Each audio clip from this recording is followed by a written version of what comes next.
My name's Summerjoy, and I grew up in a stage 4 to 5 hoarder home, including extreme animal hoarding. And I'm here to discuss my story because I realized, unfortunately, through sharing online that it's quite common for kids to unfortunately grow up in these scenarios. And I just really want to help break the shame cycle around it. Absolutely. Yeah. So from the outside looking in, my father actually is a licensed counselor, like a drug and addictions counselor. So he, from the outside looking in, is this very reputable man, like cares about people and like works in the care field.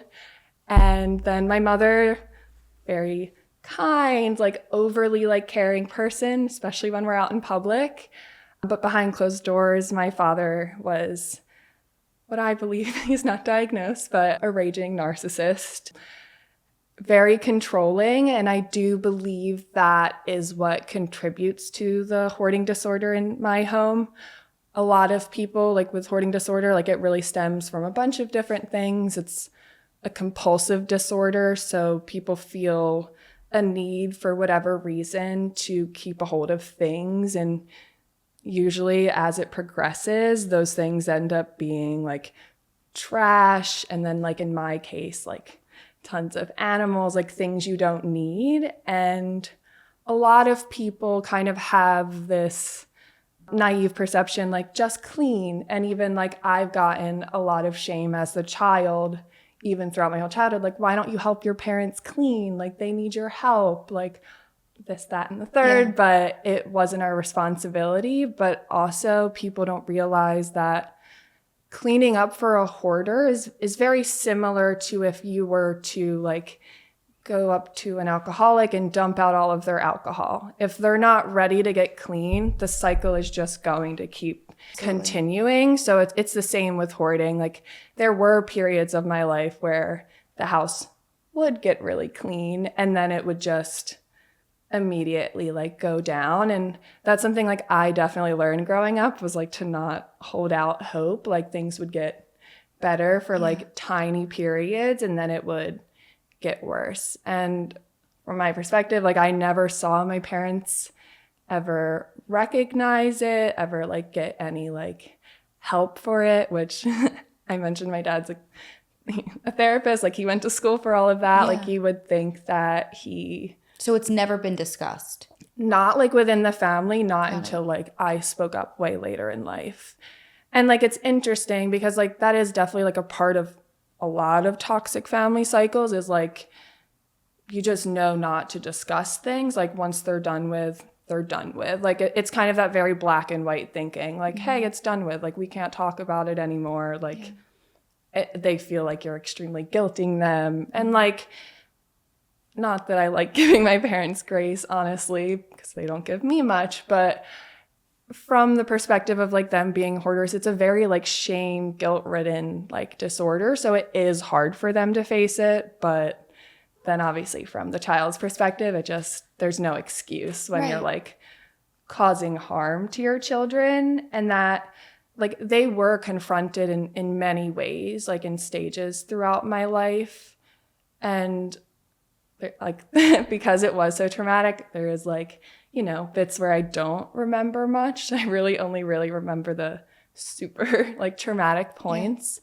But when I was in elementary school, I like for as long as I could remember, we got severely bullied for it, myself and my siblings, because the reality, especially with extreme animal hoarding, is our clothes often reeked like cat pee. Like every morning when I would wake up to go to school, it was always like an anxious struggle to like find the cleanest clothes to wear.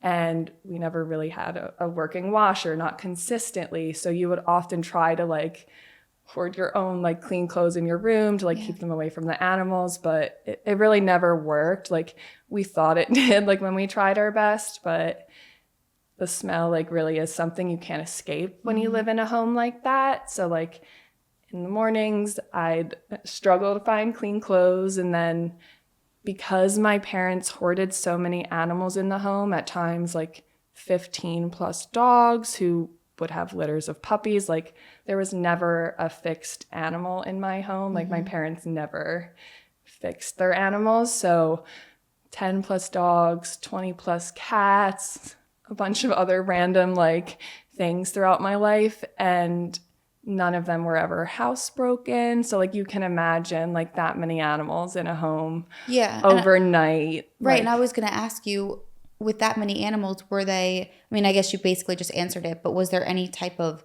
training or any routine for them or not really? And like it is interesting because earliest memories, like before the animal hoarding got extreme, like I remember like my father having a dog that was like extremely trained well. Like he like taught it, like do all of like the typical tricks you teach a dog, and like that was like super early in my life. But then once everything else progressed, like there was never anything like training, and even just like aside from that, like never much put in. Like they'll say like we love our animals, and like I say it's kind of a metaphor for like how they are with like me and my siblings as kids. Like we love our children, but they don't offer anything to like back that up. Like they don't offer like emotional support. And even though that was like a thing going on, like obviously it was shameful for them, but like they never tried to like discuss with their children how it affected them. They never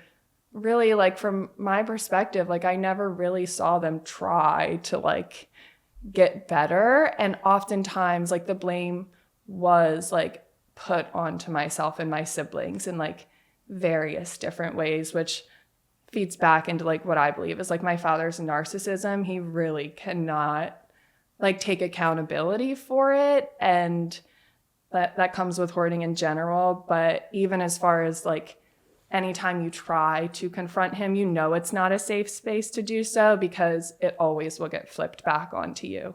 Even like as a child, like I knew like from as young as I could remember, I could not like ask or like confront my father about something, because it would just end poorly. Like it was always known, at least in my family, like with me and my siblings, that like my mother was at least the safer person to try to discuss things with. But then even in that situation, my mother wasn't an emotionally safe person, because she very much parentified me, like used me as an emotional dumping ground. Like if we did talk about our situation, it was more so her venting to me about how it affected her, and like her feeling guilty about it, but like not really doing anything to like change it. Your mom and your dad, would you say that they were both like the stage 4 or 5 hoarders, or was one worse than the other? I mean, that's something I definitely think about a lot, and I have like discussed a little bit like with my siblings as I've gotten older, but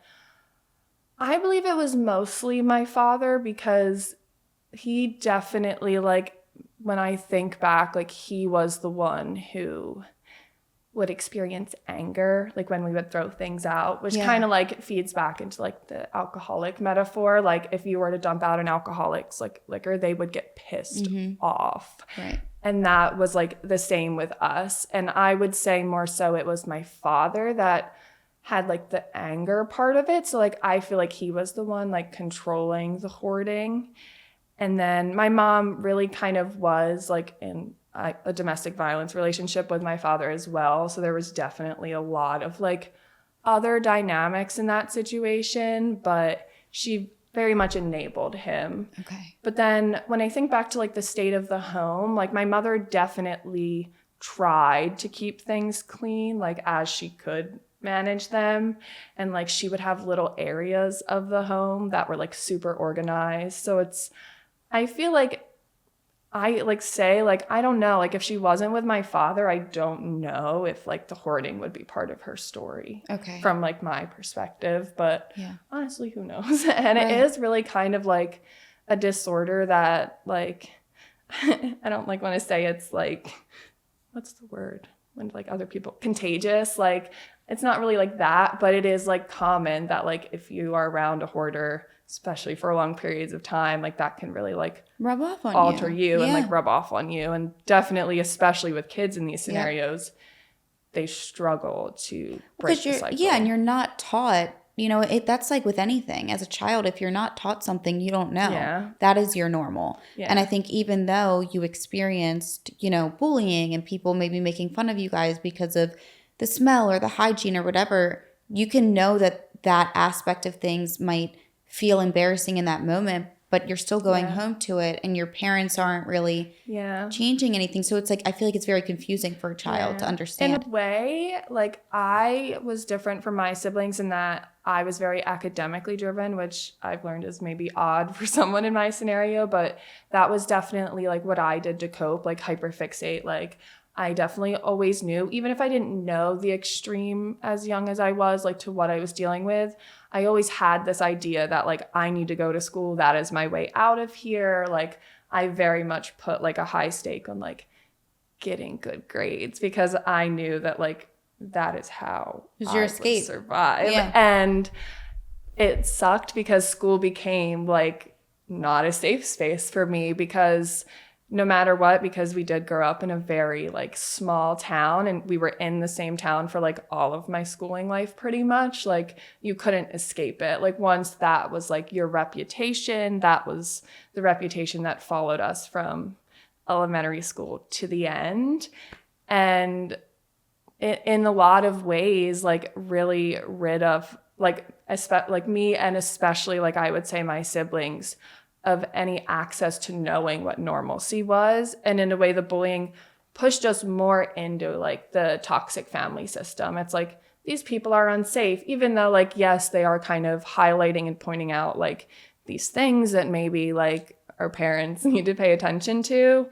It actually, in a lot of ways, what I've realized is the children bear like majority of the shame and guilt in these scenarios because they're the ones usually facing a lot of like the public ridicule. Like I even had like DIFUS and CPS workers ask like why I didn't help to clean more. And that's apparently like a common thing in situations like this. So it's interesting that like no matter like where you go, there really wasn't many ways for us to safely disclose what we were going through or to like learn. And like it is such a shameful, embarrassing thing that I feel like even the people that tried maybe in a kinder way, it didn't land well because we were being bullied and it was like, why are we going to listen to people? Like it really made us feel like our parents were right. And like so at that type of all the time behind closed doors at that time period, my parents were they were coaching us to lie. And I very much always struggled. Like I was very much a goody two shoes, teacher's pet, like type of person. And I really struggled with it growing up. And I think my parents also knew that. I think that's why I'm here today doing this. Yeah. But I just knew that it was like wrong to lie. But my parents would like make sure that like we knew like being honest about our situation at school with guidance counselors, whoever would potentially, for me, like the main like guilt point they knew was like, we did have a bunch of animals and you do get emotionally attached as a child. In that scenario, it's like, well, if you speak up, like animal control will come, we'll take all the animals. And it's like, you lose out on like all of that. And as a kid, I'm like, oh no, like they won't be safe. And even as a kid, like my parents very much had this like anti-shelter mentality, which is like wild because they were contributing to the shelter problem the whole entire time. But they'd be like, oh, it's so rude for like dogs to go to shelters, like blah, blah, blah. Like, so that was like their main point to be like, if you speak up, like you're going to lose the animals. And like, I grew up riding horses and it's like, you lose access to like this one positive thing from my childhood. So they use that against me. I don't know too much, like, I guess what they used against my siblings, but they very much like primed us that like telling would end up poorly for us. And then especially once like CPS and DIFUS like got more like commonly involved in our lives, they would like make sure we know like, if you don't tell them you're happy here, like besides the hoarding, you'll probably like get put into foster care or adoption, and like you'll end up in an even worse family where things will be worse off. I mean, that's common in like toxic families. It's like black and white. It's like, even though we're treating you like horribly, we're going to like make it this black and white thing where it's like, well, could be worse, so like don't say anything about it. Right. Which is very, because like I look back and I'm like, oh, like how much of it is like intent and, you know, disorder. Like I feel like anyone that has like parents that struggle with any mental health thing, like you try to discern like the difference a little bit, but it's hard for me to be like, they didn't intend to do this when I look back and I see so many like intentional like ways to like cover it up, because you don't try to cover up something you know is you're not aware of. Like you're not aware of or you don't know is wrong. And you feel like there was a noticeable difference between how they would act in public with other people and then how they would be at home with you guys. A lot of the time. Okay. For the most part, like I would say people in like from where I'm from, my hometown especially, think my parents are good people. And I mean, yeah, like definition of good right. It's different to everyone, but like, oh, they're great in the community. My father ran for like political like committee member and like was backed by all these people after I like left like the home. And it's like, weren't you all like parents of the kids that were like bullying me for like 15 plus years? Like, aren't you aware? Like, because it is such a small town. It's like, if your kids were bullying me, like I feel like you're aware of like what was happening. And also it's just like when you see a hoarded home, you drive by and it's kind of obvious in ways. So it's like, how did like no one know? Or like if they know, like they just didn't ignored like it. Care. And like that's like to the point of like I have like a lot of like looking back and it's like, yes, my parents failed us, but there was like so many like layers of adults who could have done something differently to like intervene. And like there's so many people that like make excuses for them because they see that like that one side. It's like, oh, well, they're so kind to me. Like, and my dad is an addictions counselor. It's like, he's helped me get clean. Like, okay, congratulations. And like, I believe that's amazing, but like multiple like people like can really exist, especially when we're dealing with a narcissist. And also, like, that is in ways I viewed like a cover up for him. Like, he knows that he looks like a good person doing that. I believe that's why he does that from my perspective. So it's like these people that would try to like downplay my story ever since I spoke up, it's always just based off their minimal interaction with him. But of course, he was my 24/7 for my whole entire childhood.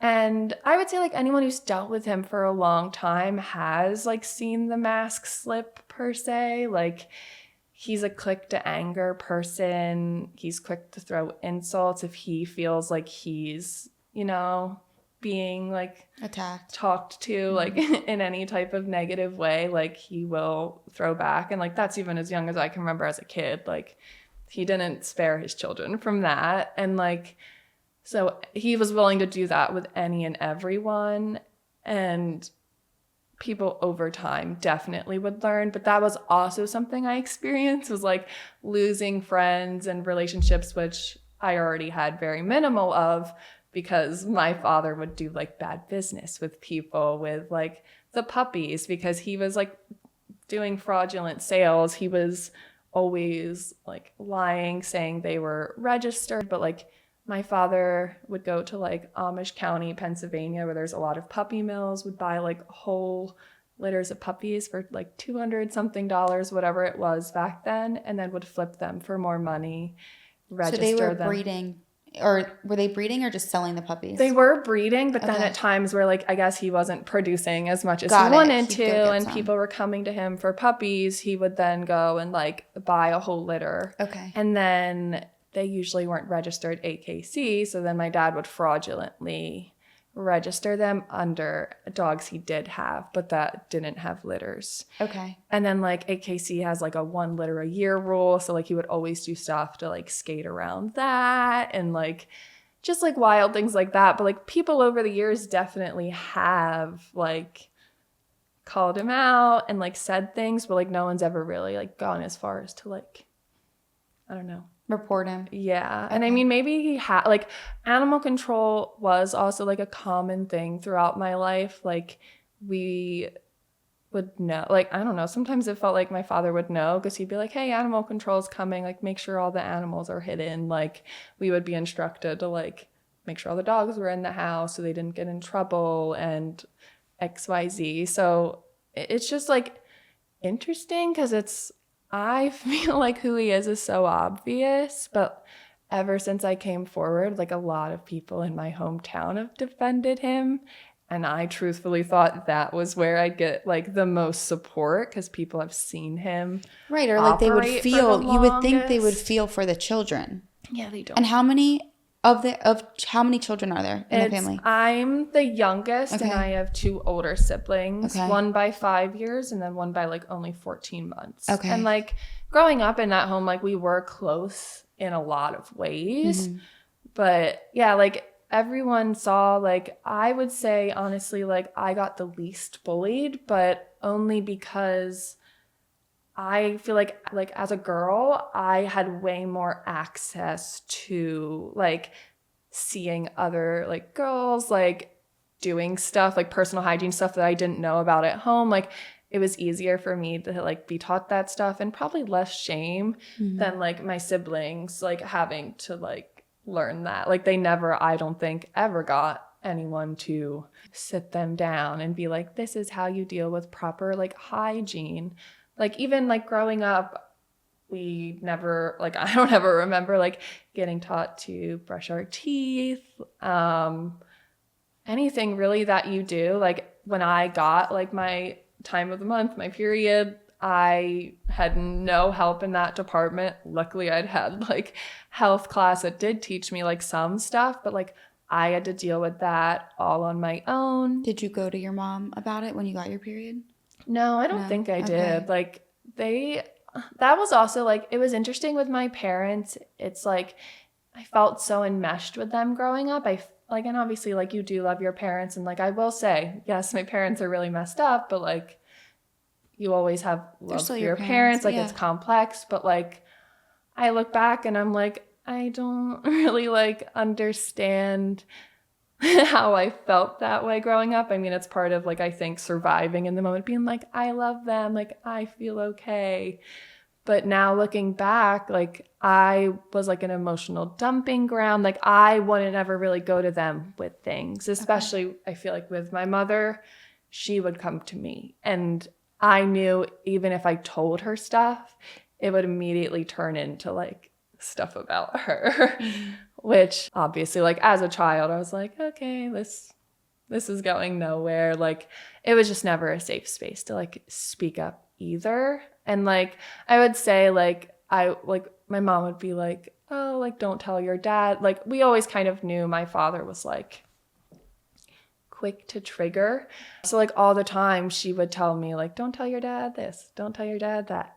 But then vice versa, if I did something she knew my dad wouldn't approve of, she wouldn't tell him until she felt like she was upset with me. And then she'd be like, hey, Summer did da-da-da-da-da-da. Because then she would know, like, it would, like, she pretty much, like, weaponized my narcissist father in a way to be like, hey, like, when my children are upset at me, I'm going to, like, use these things to then make them, like, feel punished by it. So, like, I kind of just never felt like even, like, the simplest of things were safe in that way. So I hid it in a lot of ways. And then even aside from that, there was just so much shame in, like, wanting anything from our parents because of the state of the home. And, like, yeah, I guess, like, people are always like, well, that's poverty. And I'm like, no, hoarding isn't exactly poverty. Like, I grew up and I've been friends with a lot of people in the same, like, money class as my parents, and the state of the home is nothing like that. Like, it has everything to, like, do with, like, their choices to, like, live like that. And people don't seem to understand that it's nothing to do with, like, obviously money plays a part, but in my, like, parents', like, situation, it's only like this much. Like, they chose so many times to, like, put many other things over, dealing with the hoarding, not bringing like more stuff into the home, I guess. And would you say that over time it got progressively worse? Yeah. So honestly, like brief timeline is like from how I remember it is elementary school age. It was kind of bad, but I don't ever remember my room, like being affected by their hoarding. Like my room was still like organized. And even back then, like I remember like it being like our parents were like, my mom more so like was like strict, like make sure you clean your room as like chores and like, normalcy in that way. But by the end of that, so I lived there from, I'd say like kindergarten, first grade until like fourth or fifth grade. So by the end of like my fourth or fifth grade, it was like completely destroyed by the hoarding inside and out. And then that's where we like first got horses, but they weren't like, it's kind of hard to hoard horses, I'd say. And so the outside, would they just compile like a bunch of stuff out front? Yeah, like trash. Like my dad's thing growing up was like anytime he drove past something on the side of the road, someone's trash, yard sale, someone's selling something, he would pull over. Like he had like, I guess it is like part of the hoarding now that I realize that's what it is. But like he would always do that. And like sometimes I'd like be in the car with him and be like, can we not? Like, and it was a fight. So it's like you knew not to like be like, yeah, he'd like, hey, like let's not add more things. Like there was no rationalizing with it being like, we don't need this. Right. Or like, we already have whatever of this. Like he always found a way. And like that's also like looking back why I think he is majority of like the hoarding issues. I would say like my mom maybe has like a shopping addiction in ways, like in her way of like coping with stuff is like going out, going shopping, pretending normalcy, but then obviously brings more stuff back into like and I think too the hard part is I think people are very quick to judge, but you never know what somebody else is feeling or thinking, like even with it being a relationship but dynamic between your mom and your dad, there could be a chance too that she just loved him and was just kind of adjusting to how he was. And I'm sure, like you said, over time it does rub off, but I feel like at the same time you kind of just accept your circumstances in a way. And that's what like I do feel like she definitely found her ways to cope with it. And like in ways like I'm like that's fair, but then when you involve the kids then I'm like all right, like now. And even just it's not even exactly the experience all the time that affects me, it's like the lack of accountability. Like there's no like any chance, even like the most graceful bid for accountability is like not met well. So it's like they don't really like understand, but it's like they're like, I mean, if that's their lifestyle too and they're not aware of, I guess, what it is doing to those around them, and that being their children, then they can't really take accountability for it. Yeah. And like in ways it's like hard because it's early on, like, and my father's favorite line is like, this is just farm life. This is just a farmhouse. And it's like, I grew up with many other horse riding friends. My second mom growing up had her own farm. I spent a lot of time there and like never once was her house in like the state of my parents' home. So it's interesting that like he just always like found ways to justify it to us if it was ever brought up in any capacity. So it's like the early on stuff, like honestly, like I don't know, like if it emotionally, like I don't remember it, so like who knows, but like I know CPS and DIFUS was involved at that point, like in elementary school time period. But then I remember moving really specifically because like my siblings and I had so much hope when we were moving that the conditions would, like we're moving into a new home, like fresh start, like everything will be great. And like I don't even honestly remember, but it quickly went from like a very new like 5-bedroom home to like what it is today, what I've posted online. Like it looks like, people tell me like all the time, like, that looks like an abandoned house. And for all intents and purposes, like, that's pretty much what it's gotten to. But like when we moved in, everything was kind of like normal for a bit. And that's kind of the progression of it. Is it was normalcy, appliances were working, like everything in the house normal as it would be like in every other house. And then slowly the dirt starts piling up. Slowly they start gathering things they don't have room for. And then it usually, if it like keeps progressing, like gets to a point where like your plumbing is affected, the electricity is affected. And because of like the animal hoarding, also in my situation, there was rooms in my home that had carpet that like now are like literally of black mold from 20 plus years of like uncleaned like animal urine and feces.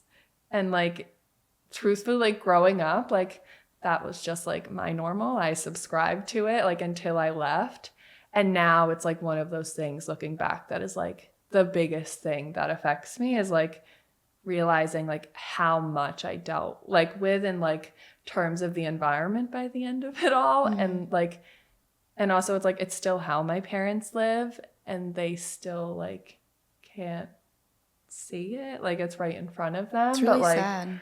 it gets to that point, and like it's just like hard to even like see how it got there, because like when we moved in, it was a fresh clean start. And by like the end, I think of like middle school age, DIFUS and CPS was a common occurrence in my life. They were in and out. Do you think the school was calling and reporting? Yeah, I think in like small town, our teachers, like in my 4th grade, I know a teacher called, because it was like the one and only time a teacher pulled me and my siblings aside. And this is like, I don't remember like too much. So that's also kind of why my story is a little crazy everywhere. But I don't remember like losing electricity as far back as elementary school, but I remember my like the experience of my 4th grade teacher pulling me and my sibling out of class and asking us like and he I remember he dealt with it really well. I don't remember the exact like things he said, it was so long ago, but he pretty much like prefaced it really well. And also I was very prone to not wanting to lie, so he kind of like put it in a way where it was like I just had to say yes or no. And he's like, I drove by, because like small town, like he's like, I have to by your house every day, like driving to school for work. And I've just happened to notice like there's never any lights on, and like, you know, early morning, I guess it's like dark out when teachers go to school. So he's like, I just wanted to ask, like, do you happen to not like have electricity at home? And like, I remember my brother like not wanting to like say anything, but like I was like, yeah. And I know that that obviously like ended up in a report, and like DIFUS definitely was involved. But like that's also like the crazy part about my childhood, is like so much good and bad is like taken out by like those like traumatic periods. Like I know that DIFUS and CPS got involved, but like I don't remember like any of the stuff after.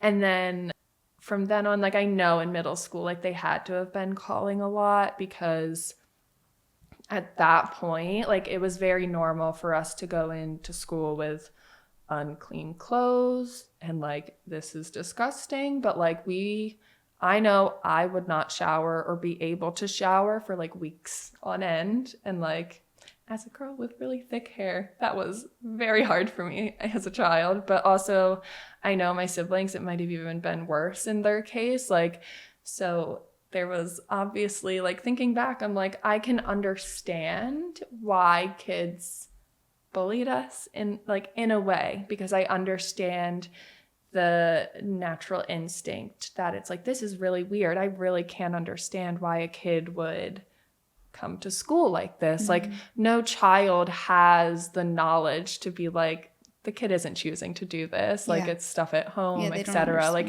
they just thought we were gross and like choosing to live like that. And like that wasn't the truth. Yeah, so they like, don't know the depth of it at that age. And I remember like not too much specific stuff, but like the bullying was really bad at that time period.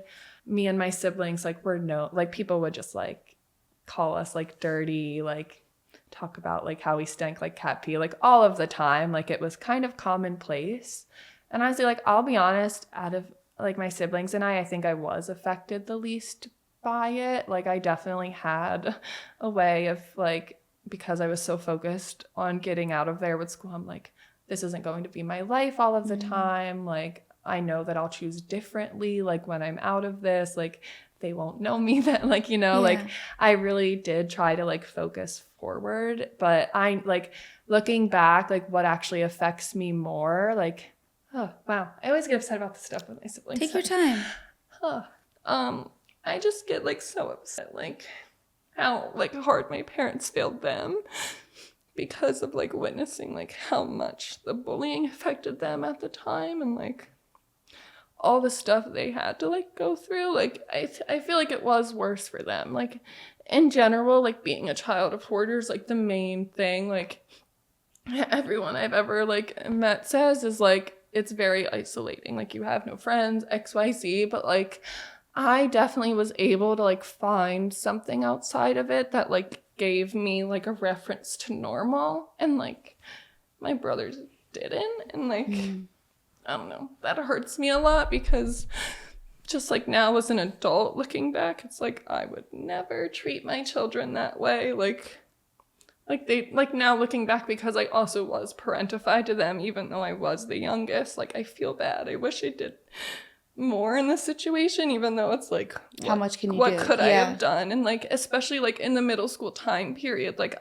I just always was very mature for my age. Like everyone always told me that, like, oh, you have an old soul, like, okay, cool. But like it's just because I very much was an observant, like hypervigilant, like type of person. Like I noticed everything, and like growing up with a narcissist father, like that's very quick to like change his behaviors. Like I very much was always like focused on like conversations and people and things like that, in like a way that I feel like other people didn't. Like I've always been able to like spot a controlling man from a mile away. Like I'll say thanks to my dad for that at least. But like other than that, like I felt like school, like it was hard for me to like confront people, but I did the best I could. Like I was so like mature because of everything I went through, and it felt like that was also like a big part of my childhood. Like it felt like my responsibility all the time, and there was like definitely like ways my parents made me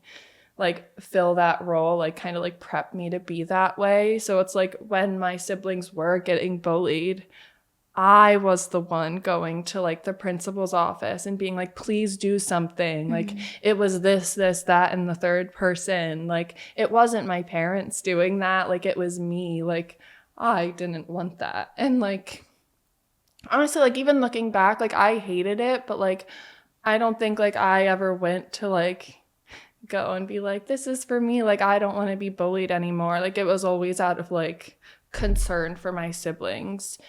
And like it's funny because like my parents rewrite history. It's like, oh, we did everything, like we went to the school, and it's like, no, like I was the one. Like, and that's also like something like I believe my parents probably were worried about it as like when I was a kid, but I was so emotional. I would go to school and cry all of the time, and like I didn't have words for the situation I was going through. I didn't know what to call it at the time, but like I was always going to school and being really emotional. And even like aside from the hoarding, like my parents would fight all of the time, and like that really like emotionally affected me. So like I'd go to school and I'd cry about that, and it's like my teachers, especially at that point, like really loved me and like tried to like take care of me, and like I don't remember, but I know that I probably was like going to school and like divulging a lot. And that was like a period where like CPS and stuff was like in and out of our life. And it definitely had to do with like me having a little bit too open of a mouth, which sorry, not sorry. But, and then along with like the bullying, and that's also like funny. It's like my parents will say like, Like they've said like, oh, evil kids and like the school didn't deal with it well, but it's like that's totally like glossing over why were people bullying your kids so hard. Like, yes, bullies can be bad for like no reason, for sure, like happens all the time, but any like rational adult like or parent would like do the critical thinking to be like, if I changed our living situation, our kids would probably not be getting bullied anymore for it. Yeah. So it's just like funny that they blame everything else like for the situation, but it's like everything else before that led to it. Like, yes, I have some bullies that I can, probably hold animosity for forever, but like I actually look back now as an adult and I'm like, I have more grace because it's like, how were children at that age, especially like elementary school, middle school, supposed to know what we were going through? They didn't. Yeah. So like, it's not really something that's talked about. You know? And even like I was in a like pretty like my school honestly had a very good education program. Like we had really good like health phys ed. Like we talked about all the different types of abuse. But at that time I was like, I'm not going through any of that. And really it was like neglect, hoarding. Like I didn't know the words for it. But even now looking back, like hoarders in general lack so many boundaries that you do like face abuse in pretty much every realm because they just don't have any boundaries with their children. They don't really, I guess, know to set them. I don't know. Like it's just interesting because, and also I don't even know how like I have gotten to be such like a rational person and like maybe education, I guess, but like it's just interesting that like I'm the polar opposite of like how they understand everything. And I feel like from their perspective, I flipped a switch. Like, and I feel like a lot of like estranged parents or parents who lose contact, like it's one day my child flipped a switch, but that like actually like leads into like after middle school, high school period was like the worst time of my life. I don't remember it much. But the bullying was bad and like pretty much like I couldn't go through a day of school without like praying like for it to be over. Like it was horrible, but it was actually like the home life at the time that was even worse. And then anytime obviously our home life was worse, the bullying was worse because like the conditions we would show up to school in would be worse. And at that point, I would say like high school age, that's like when the hoarding progressed to like the extreme, which is like starts off with clutter, then it gets to like, the rooms started to not like all be usable, filled with things. But like before high school, like I would say like our rooms, at least my siblings and I, were like still ours. Maybe cluttered because like we didn't know how, like we never were taught cleanliness routine. Yeah. So like we did try even as children in our own rooms, but we didn't have access to much. Like we didn't even have a trash can in our home at most times, like or even trash bags, like not even. Our like main form of trash bags a lot of times were like the dog food bags. Like after they would like take out all the dog food, they would use that empty bag.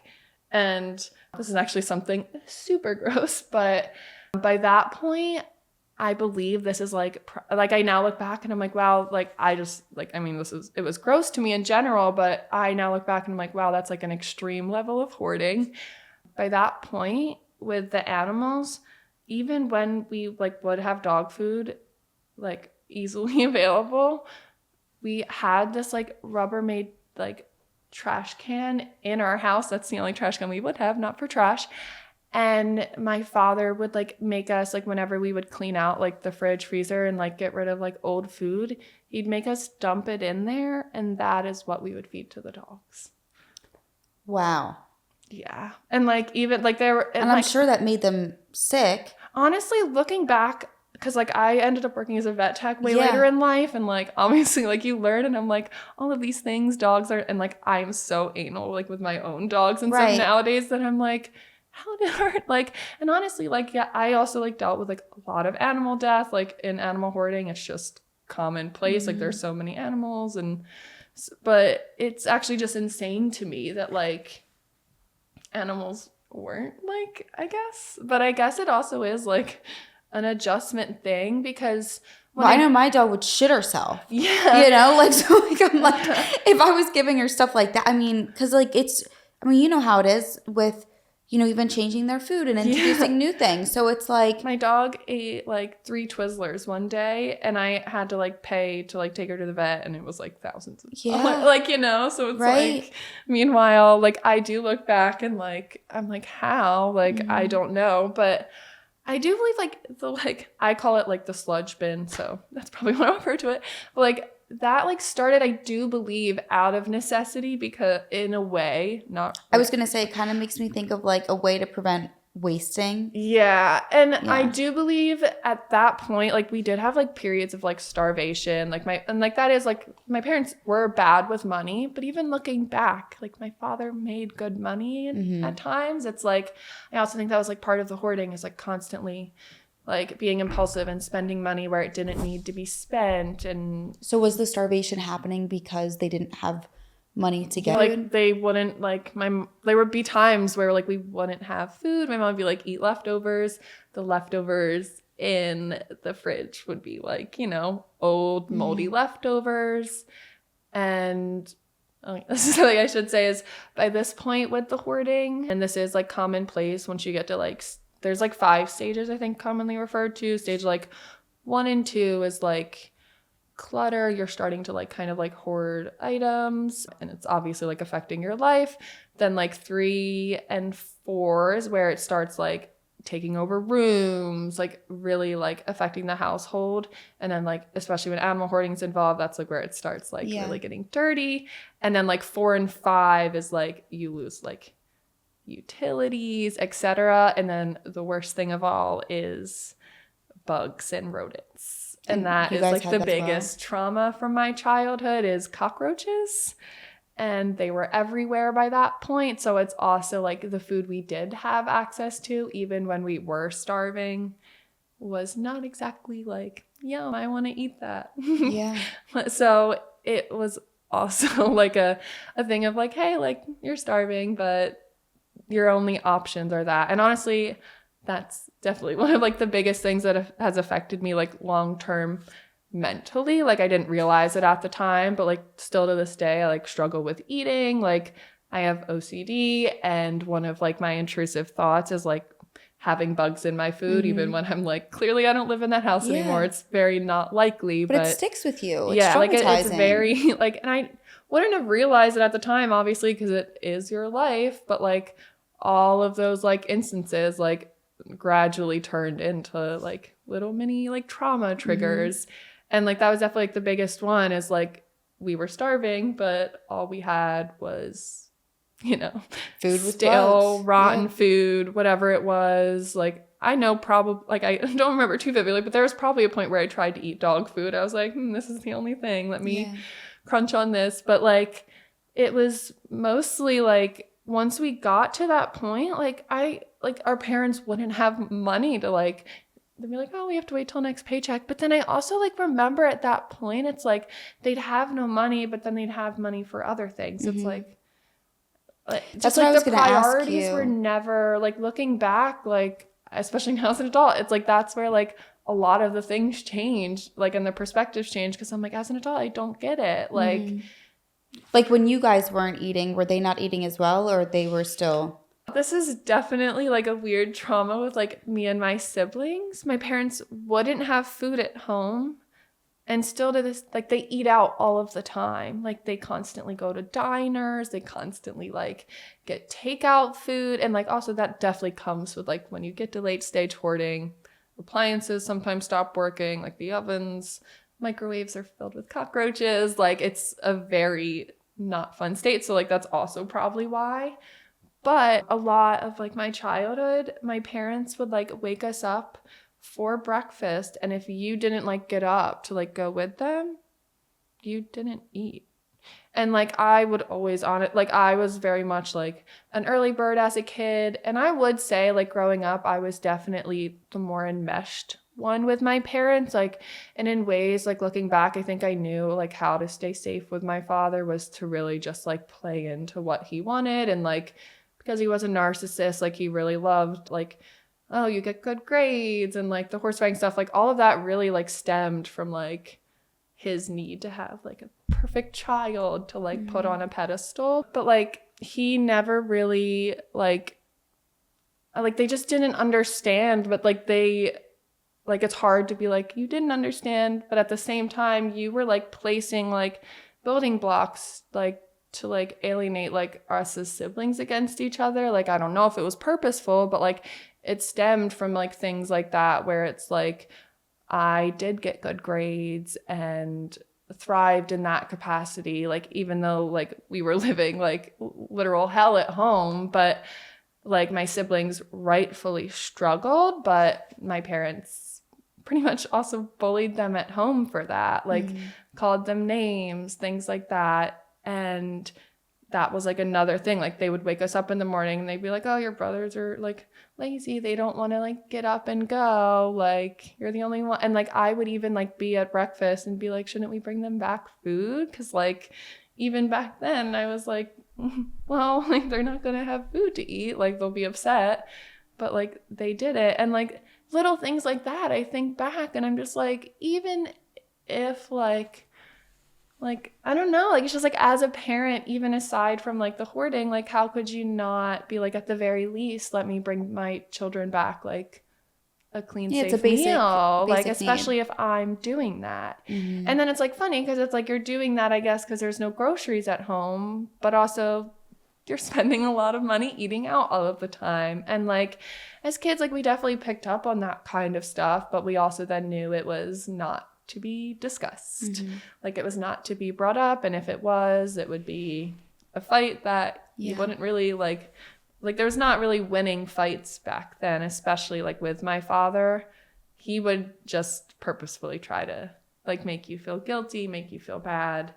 And like it was always funny that like he would like say like, we put a roof over your head and we paid the bills.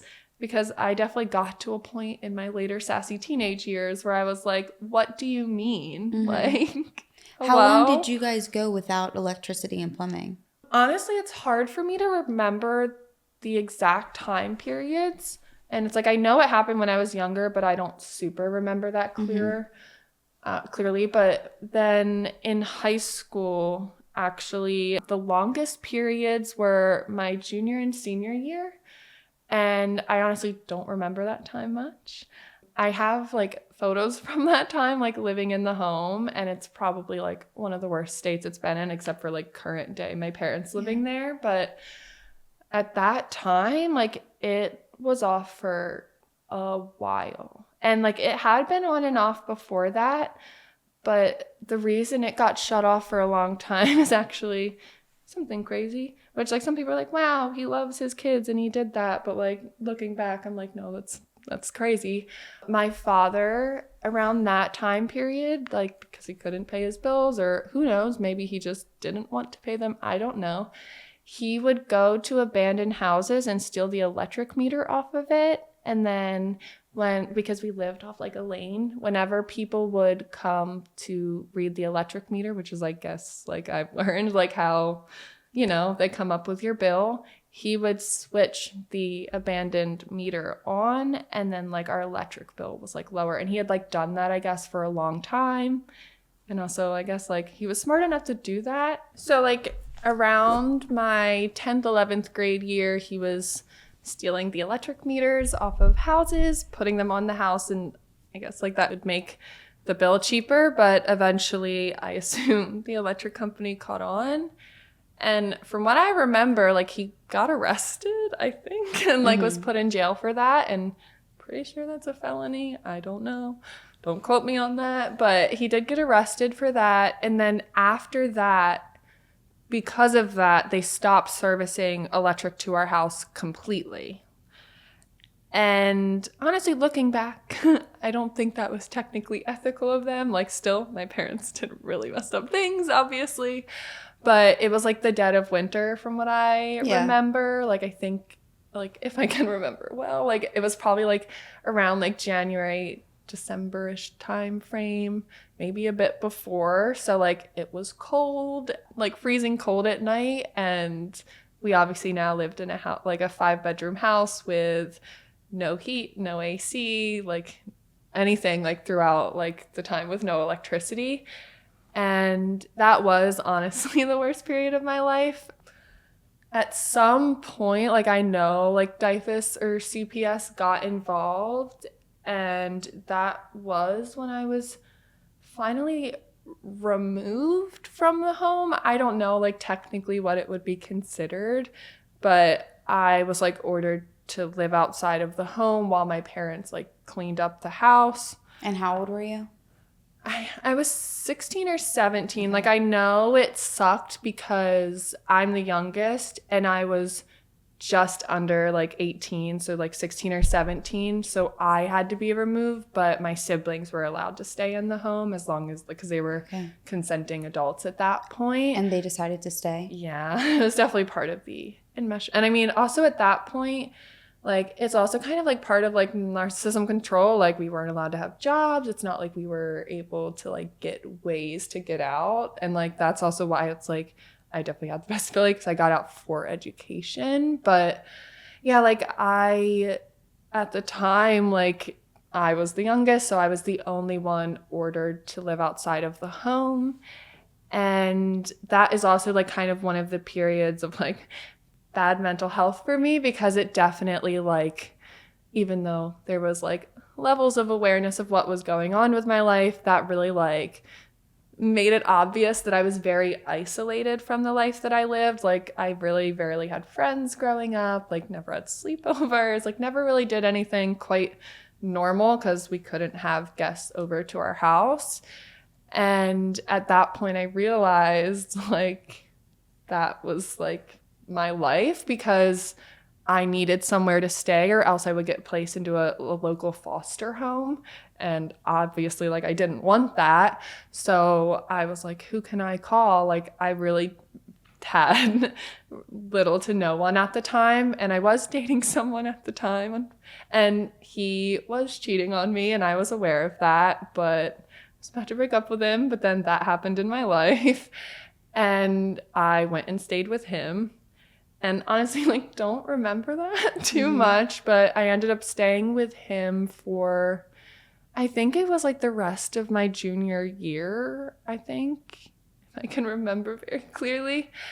And at some point, like, I ended up back in the home, but I honestly couldn't tell you if that's because like CPS allowed it or if it's because I started going back on my own for whatever reason. But I started going back to the home. And then by my senior year, it was still going on. And I still didn't have like a place to go. Me and the boyfriend weren't dating anymore.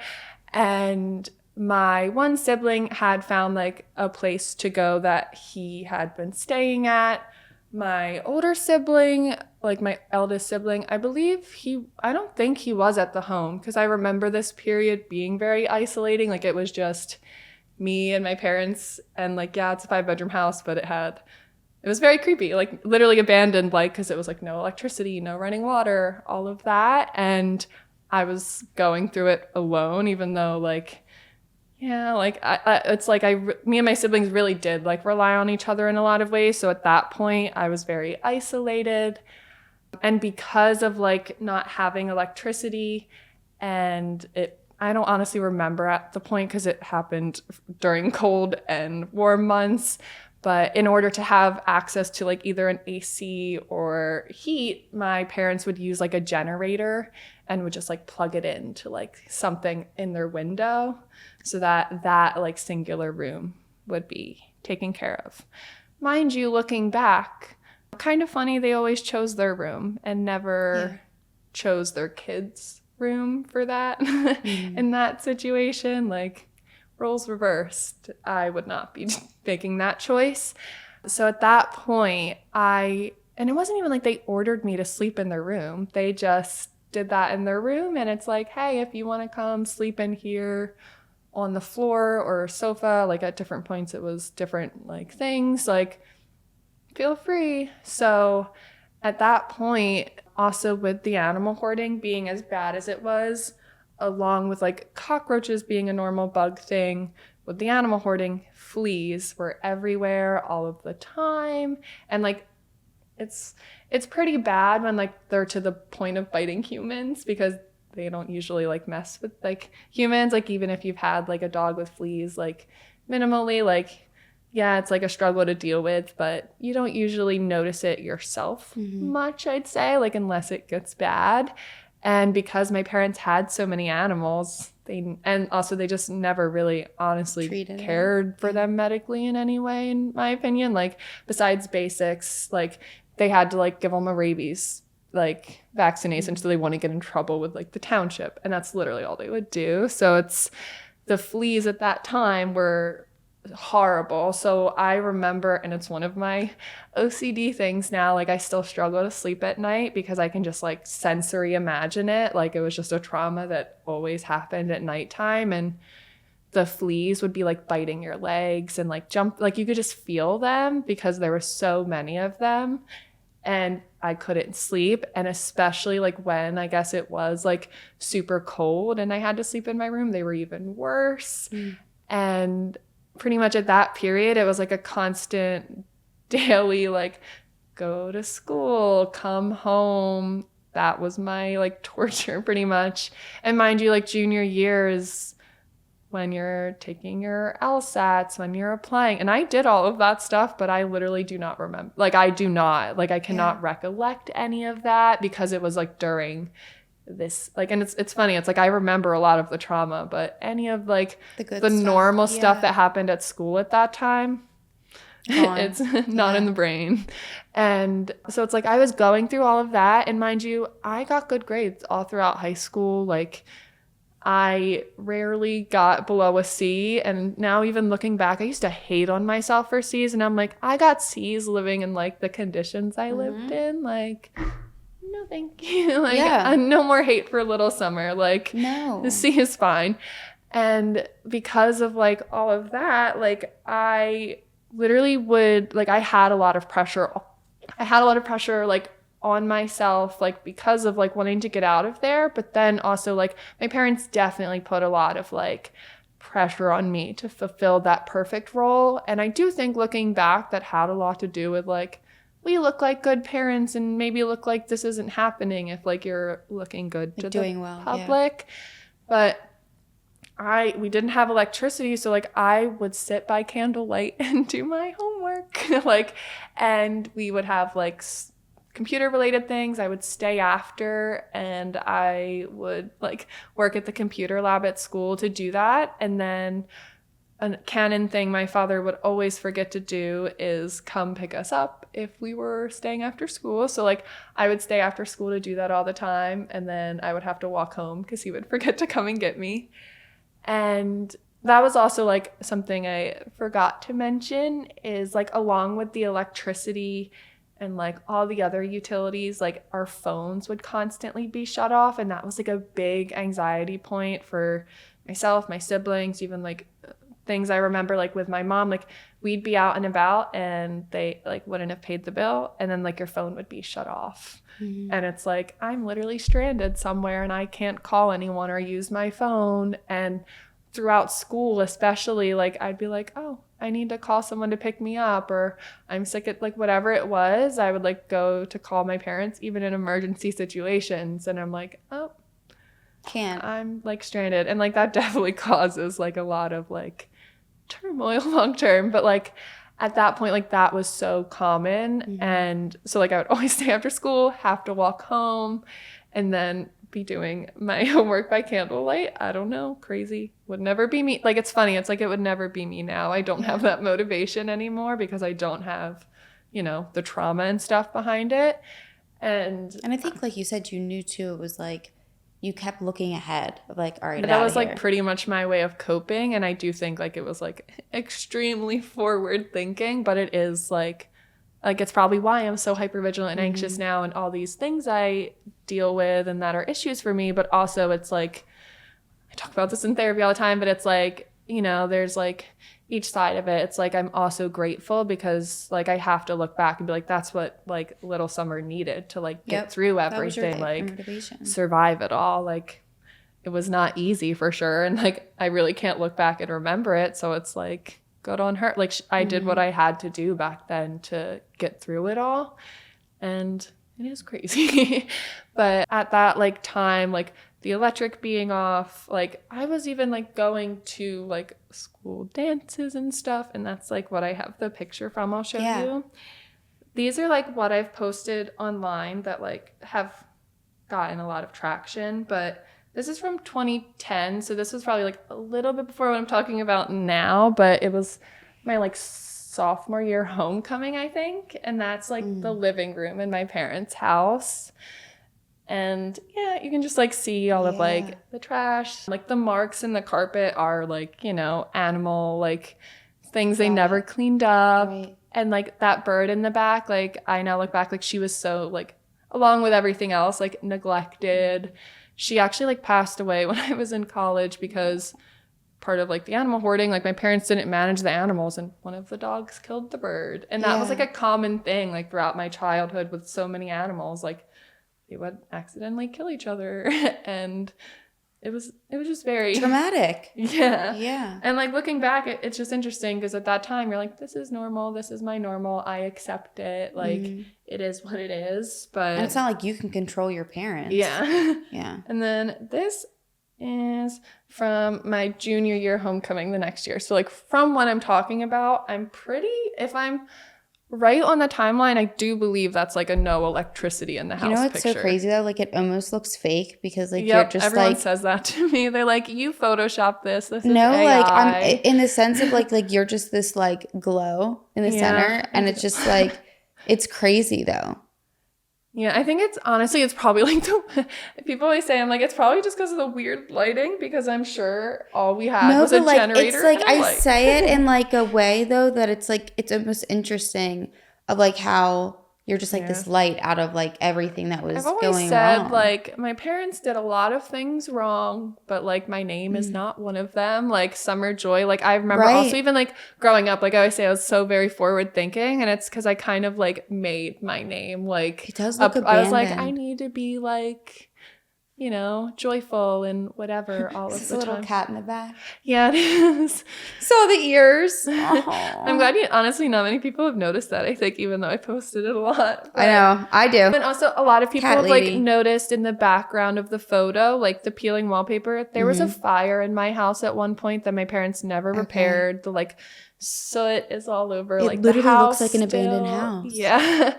And like that fireplace, like during the period of no electricity, like that was the main form of heat for the rest of the house. Like the animals would all literally be like piled by like the fireplace. And yeah, it's just like crazy to like even think that like, and honestly, like thinking back, like these pictures I have, it's like wild to think like I only really have proof of this because my parents didn't respect my wishes back then. Like I definitely knew enough, and because we were bullied so much, to be embarrassed of the photos and be like, please don't post these online. Like it's the background, like, and even the first photo I showed you, that was after we cleaned like the floor. Like we pushed aside as much trash as we could.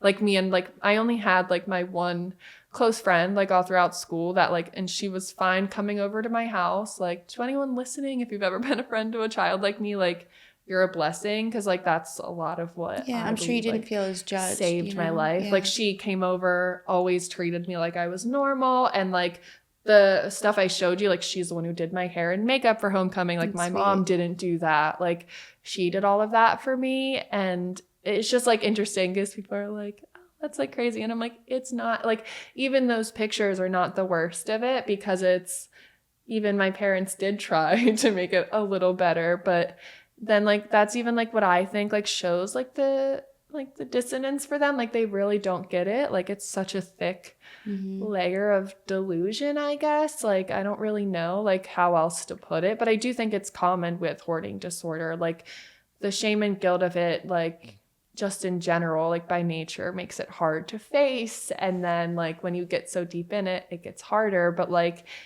they never were like willing to like see it for what it was. And it's like crazy to me because they've been posting these, like those photos are from Facebook, like they're on Facebook. And I didn't want them posted, but then my mom would post them and tag me in them. Yeah. And I'd be like, well, now I'm going to get bullied for this. Like, please don't. And it's just insane because honestly, without the stuff my parents post, like I didn't have much like to be like, wow, like this was my, like I don't even have, and that's like another thing that like children of hoarders deal with is like loss of memories just in general. Like you don't get many normal like childhood moments, like sleepovers, normal friendship type of things. But then you also just don't have many memories in general. Like I know there's probably a box of photos somewhere at my parents' house, but it's like there's not really much to look back on to be like, this was my childhood.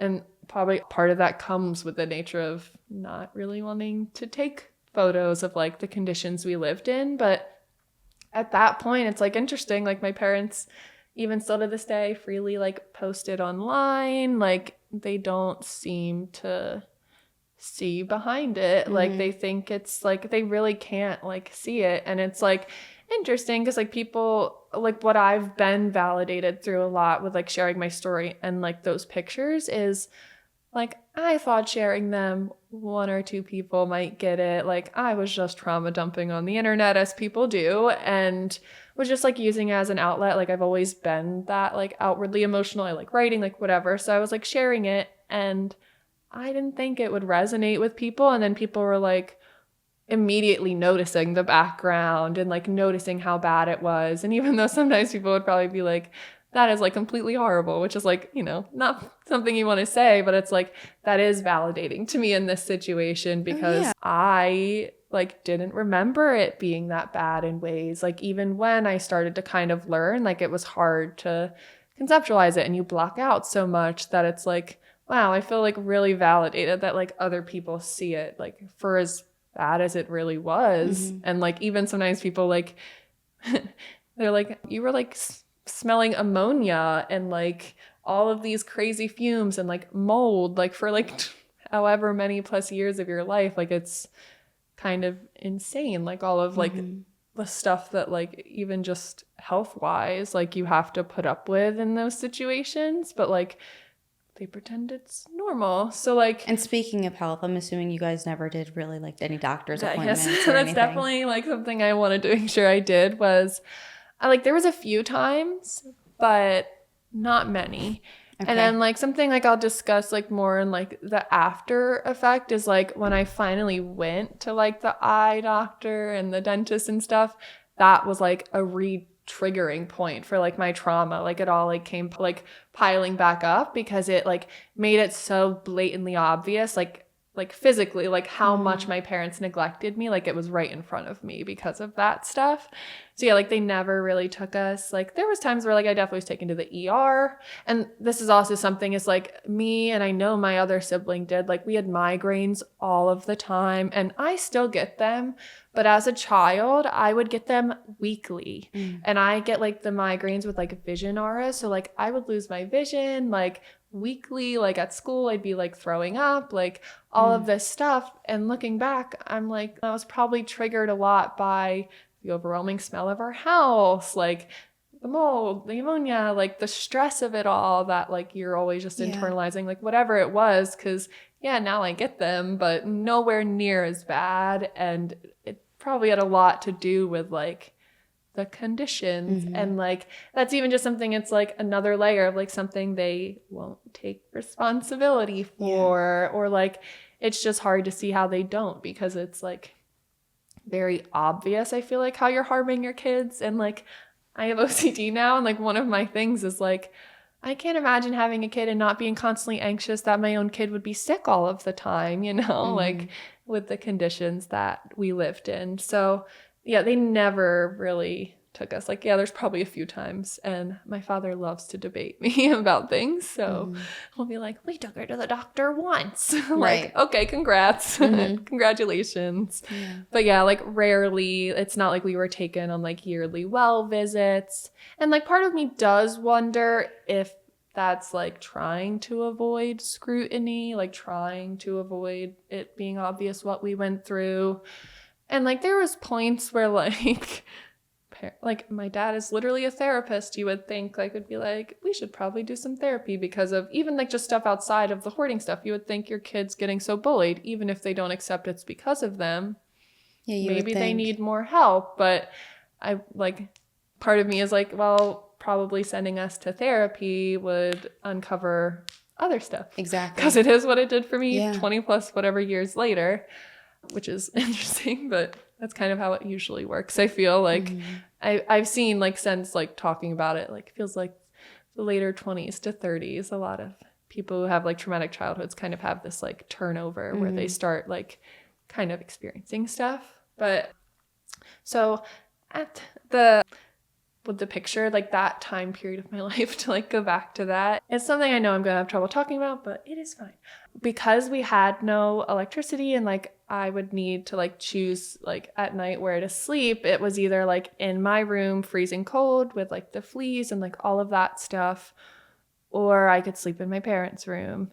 And a common thing at that time, and I, for the longest time, like I've only like kind of recently realized like how unnormal this was. And like that just shows like how long it really takes for you to like deconstruct stuff, because my parents would engage in like sexual intercourse and like all different kinds of things while I was sleeping in their room.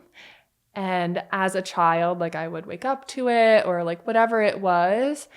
And like, I truly thought that that was normal, like for them to do, until I finally realized that that is obviously very abnormal. And I used to like excuse it as a kid, be like, oh, they probably just forgot I'm sleeping in here, like XYZ. Like I'm an adult and I can't even like do anything if I know my dog is in the room. Like there's no way like that. And like it happened a lot for me at that time. Like there's no way you forget that your child is sleeping in the room.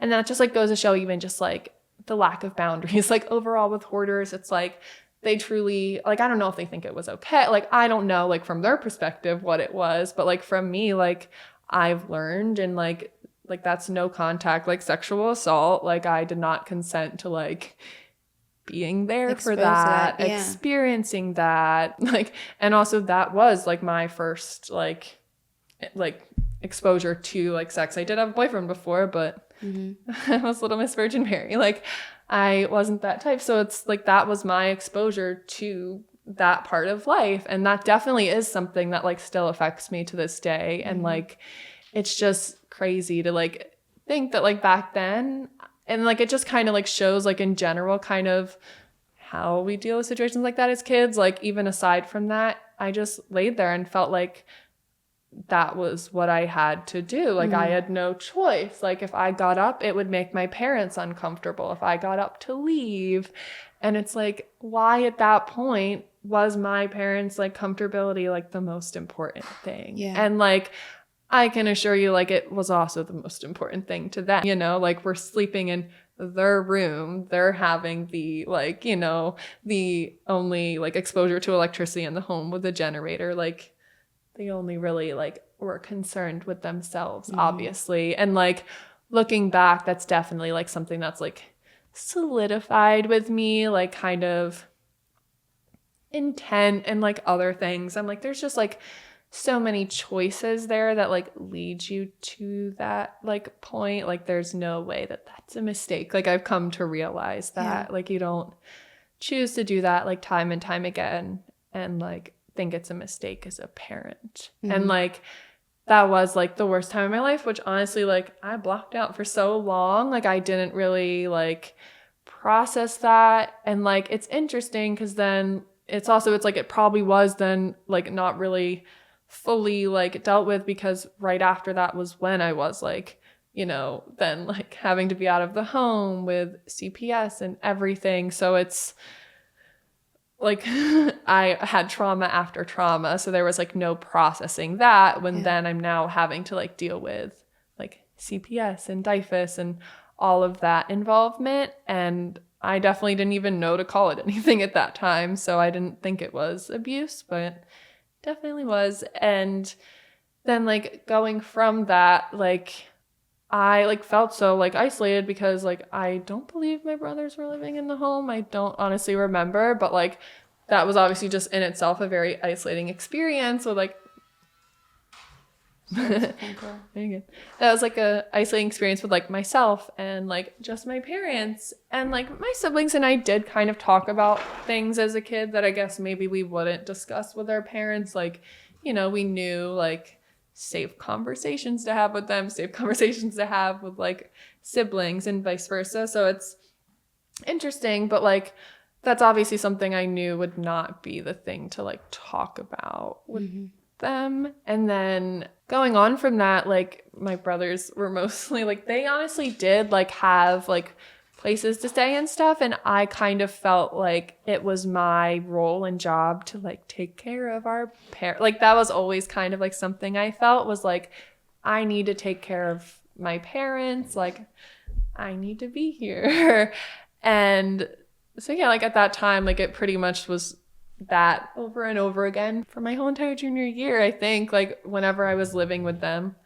But yeah, like, I mean, and like honestly, it's like I just don't know what else to add about that point, because like that's really all I remember is like the no electricity. That was like a big trauma point. I was removed. And then my senior year, like I honestly don't remember if it was like a removal again, but like I know that we were without electricity again. I don't know if DIFUS was involved, but then I was like intermittently like staying like with the friend that like my sibling was like staying with, just so I could get a shower. Like I have messages I found like way back on Facebook where I was literally like, and it like broke my heart finding these, because it's like it showed like clearly like how much I was just like hee like this is mine to deal with. I don't even have anyone to talk to, my parents, whatever.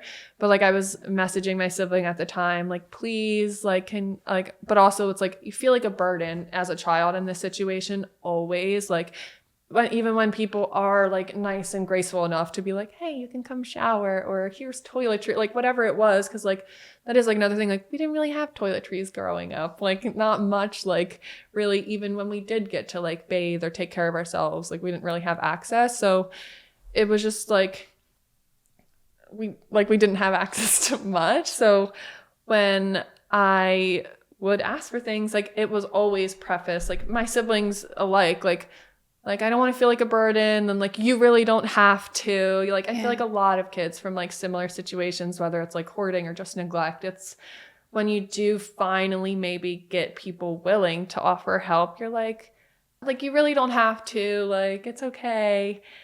Like, please don't. And at that time, I was like messaging my brother, begging, like, but like, please don't feel bad, but like, I haven't been able to shower, or like, I haven't been able to sleep. And I think back and I'm like, I probably wasn't able to sleep because of the stuff going on with my parents. And I was like begging him, like, please, can you ask like who you're staying with if I can just come stay for one night? Like that. And like, it's just like so wild to like think that like, I probably was like I was born in July, so it's like I was always like kind of like delayed in like the years of school compared to other people.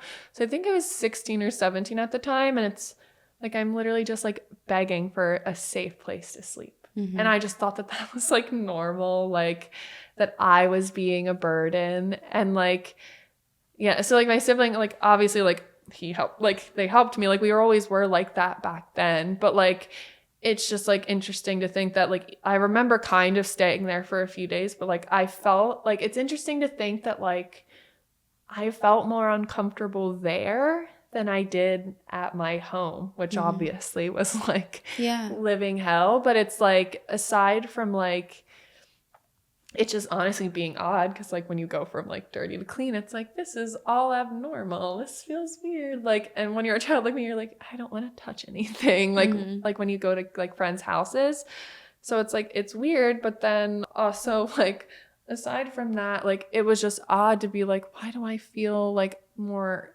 safe at home? But it's more of like that trauma thing. It's like I feel safe there because it's like your trauma bond to like your home. Yeah. Like even though obviously it was not like good conditions, a safe space.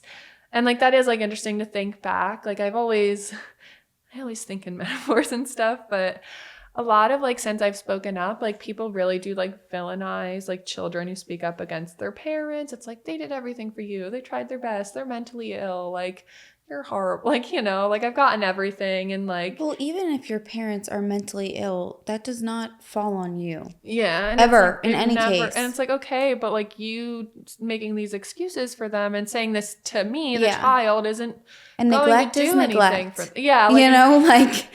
Yeah, and I it's think like, even if it's not purposeful, because it's like, I can see in ways, like, yes, hoarding is a mental disorder, like XYZ, but it's like, there's also, still so many layers of choosing to not get better. And I think you speaking up about it is more so to spread awareness, not to bash your parents. You know what I mean? And in ways, it's like, I don't think people realize that sometimes you've tried everything. Like, I have tried every way I could. And even as a kid, like, we would try, like, to get our parents to, like, keep clean. Like, I remember I had nights where, like, I would stay up all night and, like, clean as much of the house.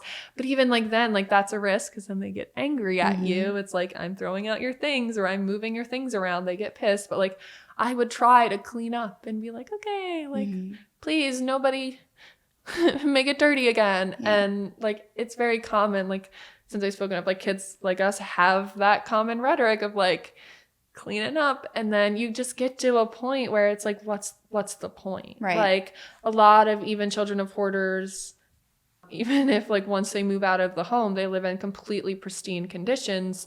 When they're living there, like, their own room eventually kind of turns to, like, its, like, own mini version of, like, hoarding. And a bit of that obviously comes from, like, some parts of, like, necessity. It's like, I would hoard my own clothes in my room because if not, like, they would get dirty. Like, our laundry room, like, constantly flooded with water. So then, like, the clothes would literally, like, mold to the floor because they were, like, wet and would, like, never get. So it's like, if you wanted your clothes to, like, stay with you, like, you had to be in, like, control of them and not let, like, other people, like, wash them, like, do anything. So it's like, you really had to, like, have control over your environment. And then it's interesting because I have OCD and hoarding is considered, like, a compulsive disorder. And I know that, like, hoarding can come from, like, grief. Someone dies and then you feel the need to, like, keep everything they've ever touched. Or, like, people sometimes, like, get like a relation, like, with their thoughts to be like, well, if I get rid of this cup, then my friend might die. Like, you know, like, wild things like that like are intrusive, like, not normal thoughts, but, like, I can see how that, like, happens. But, like, even with my parents, I'm like, I truly don't understand the root cause of, like, it, except for just a need to control. And then what's interesting is a lot of children of hoarders develop OCD, and that's, like, what I have. And it's interesting because our parents might have, but it's like, it's just a continuation of the cycle and, like, opposite ends of the extreme. Like, there's people who come from hoarders, like, with animal hoarding, who now can't own animals at all because they think they're dirty, or even if they don't, they're like, they're so triggering to me. Like, I can't even just deal with cleaning up a normal dog mess. Like, it's just not, like, working for them. But it's, then there's, like, the OCD where it's like, and honestly, like, OCD is usually, unfortunately, like, stereotyped as, like, just a super clean disorder, but that's not a lot of what it is. It's both ends. But, like, a lot of people who come from, like, children of hoarders, I would say, or maybe what can go into that, like, subtype of OCD of needing to be really clean, or else you feel like you don't have control over your life.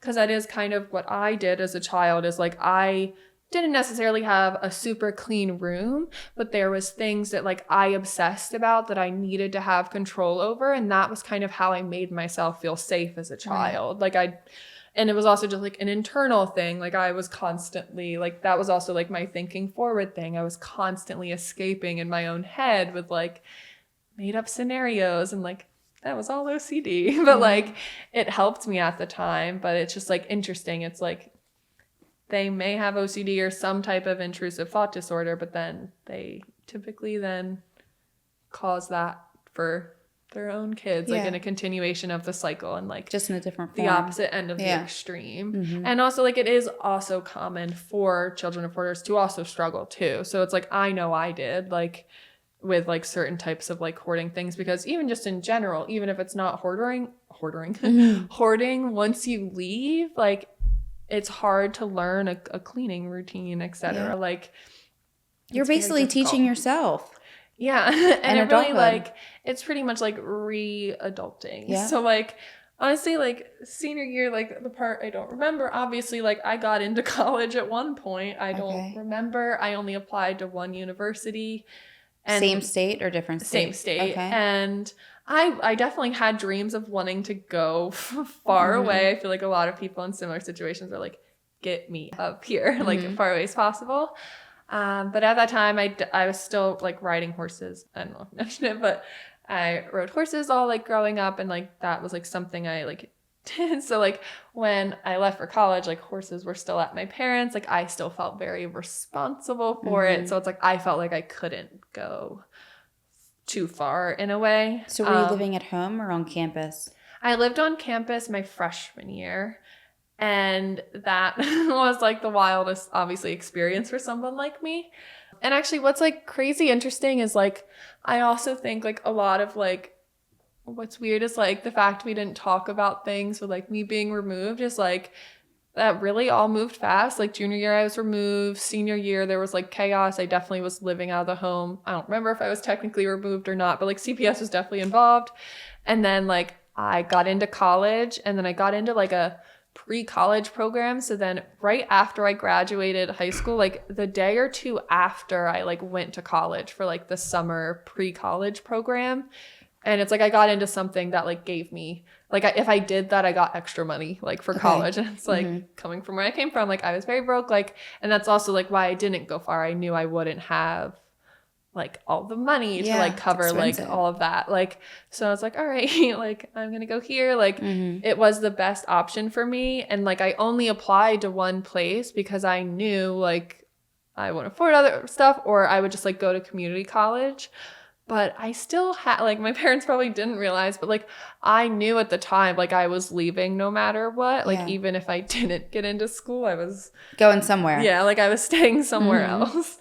But then like the one thing I do remember about getting into college is like it was upsetting because even though I was the youngest, I felt so much responsibility for the home, for my like siblings, like the animals, everything that was involved, that I was so upset that like I was having to leave them behind to deal with everything. And like it definitely in ways probably hit like slowly then, like the realizations probably started of like, I'm leaving all of this behind, which means I have to like face what it is, you know? And then honestly, like that was like a great part of my life. Like getting parts of college, like the college program was like amazing. And then when I started college, I had like great roommates and like everything like that. But that was also kind of, you know, where I started to kind of get those realizations where it's like, of course I knew before that like my life was not normal, how we lived was not normal. And it's like, I knew like, you know, viscerally, like I need to get out of here. I'm unsafe. But that kind of led to a lot of like unavoidable like realizations of like just specific like little niche things about like cleanliness and whatever. Like sorry to all of my old roommates, but like I probably wasn't the best roommate at first because I was literally learning, and like it shouldn't have been a college roommate's like job to like teach me how to do chores, but like I truly didn't know how to do anything back then. And like back then, like YouTube videos were my bread and butter, and I would like binge watch like cleaning like routine, and like that was like how I learned. And even honestly growing up, like YouTube, like just anything, like thankful for the internet, like in the childhood I had, and even having the access when I did, because we didn't always have electricity, but like when I did, like I was always like trying to learn things about like the world that I like knew I didn't know. And like then when I left, it was like, you know, takes away the shame of it, of like having to go up to someone and be like, hey, I don't know how to use a tampon or like whatever it is, you know, like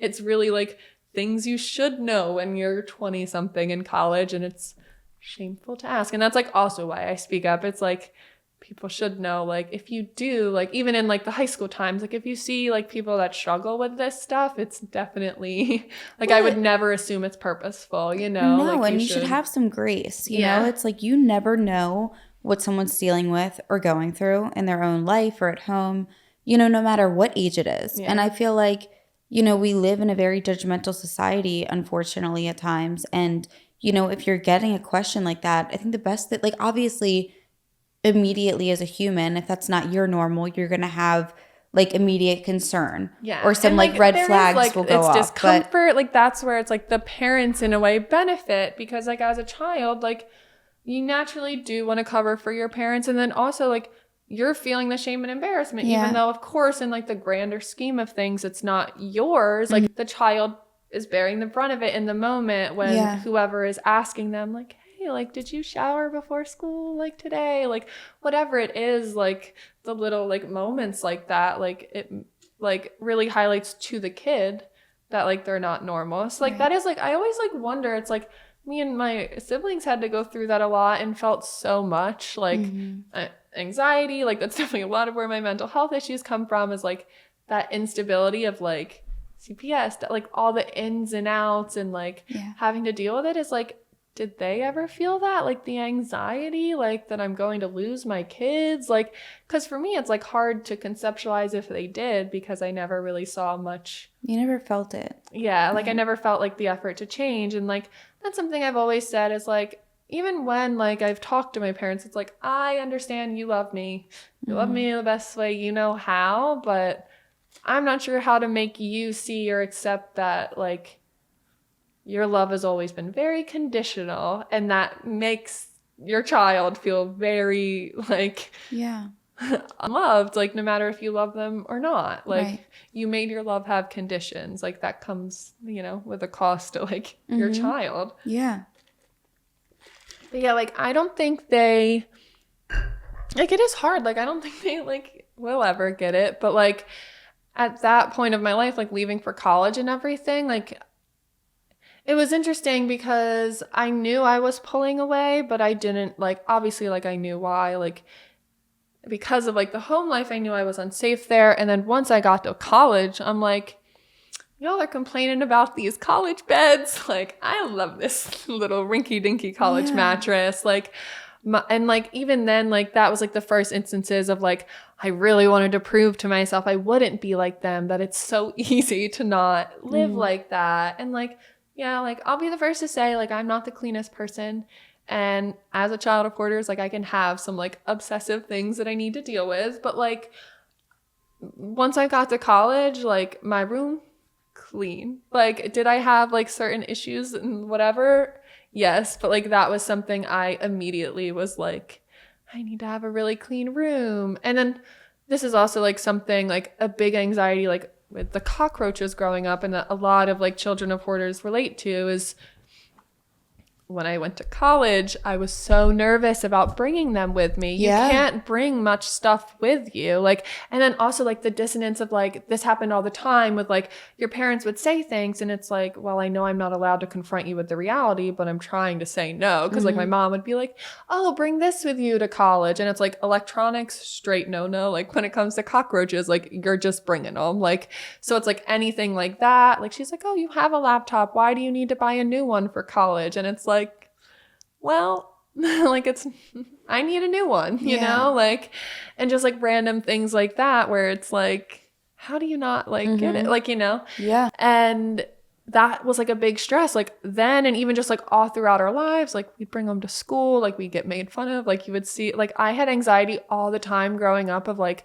seeing a cockroach like crawl out of my backpack and like trying to squish it so like people didn't see it and like make fun of me for it. And it's like, me and cockroaches have like beef. Sorry to them. Like, you know, I can only imagine. It's like, it's such a, like you said, that kind of goes back to the shame and the embarrassment of it. You know, it's like we felt it. Like, and I like my father had a job, but it's like I'm sure, especially with his narcissist self, like he was probably stopping at a rest stop on the way to work, showering himself real quick. Like I like assure you, was not dealing with similar things. And even like some of blowback when they've spoken up against him is like, I worked with him, he's so great. And it's like, well, then that's kind of crazy. Because anyone who's like been in contact with myself or my siblings throughout like our school time would be able to tell you, unfortunately, like so much about our life because it was so obvious. Like like, and it's like, yeah, I tell my story, but it's like so much of this is probably known by everyone in my hometown because it was so like out there, blaring in like small towns. Like, it's like wild to think that like they really like, I don't know, like it's so wild that like my parents never, like, I don't know, I'm like, is nobody like talking to them about this? Like, because I'm like, is my, like, apparently I guess maybe his coworkers thought he was normal and he was probably like showing up his best self there. Like, was nobody ever, because like I always say, like, I can imagine a bajillion times like myself and my siblings were getting bullied and like handling like the shame and guilt of things.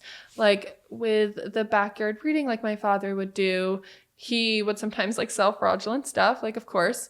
And then people would be mad at him, would be messaging him on Facebook. He'd block them. So then they'd start messaging like me or my siblings about it in order to like get to him through us. And like that's also even something we got bullied for at school because, you know, he'd like sell to someone in our school. And then like that was also even something where it's like, as a boundary, like it just never made sense. Like we were getting bullied so horribly, but then like people would like come and buy puppies from my father that were bullying us, like their family would. And then also sometimes like they would come buy a puppy, see the condition of our home, even though like at that times like my father would like make that room like the most presentable room in the house for people. And even then it's the room I showed you like with the picture with the dress, like the more like flowy one. Like that is the room he like would have the puppies in and like show them to people. They'd buy it, and then people would use that as like ammunition to like bully us over at school, like over whatever they saw in like the home, which is like, it's terrible, insane. But like it's just interesting. It's like, how do you not see, like, is no one talking to them? And then like I mentioned a little bit earlier, like my father ran for like some political thing like at some point after I leave for college, and it's like, did no one say like we shouldn't like no one said, hey, let's not support this guy when it's very obvious he's like neglected his children and animals for like 15 to 20 years. Like, kind of insane. And yeah, so like from then on, like I feel like when I left for college, like that was like the stuff that would like slowly pile into me, because it's like the cockroaches was always a thing, but then when I really left, it was like really a thing. Like packing for college, like I really realized I can't take anything, like really much with me. I couldn't even like do laundry when I left for college. Like I had like hampers to then go and do them at school, because like we didn't have a working washer and dryer at the time, and like all of that. And it was like insane. Like I honestly am, like I do look back and like I've asked some friends, I'm like, was it obvious? And like I do think in ways, like I don't know if it's like I want to say I covered for it well, or if it's like I finally just got to be like who I wanted to be, aside from it, that like people, like unless I talked about it, people weren't like, this is where you come from.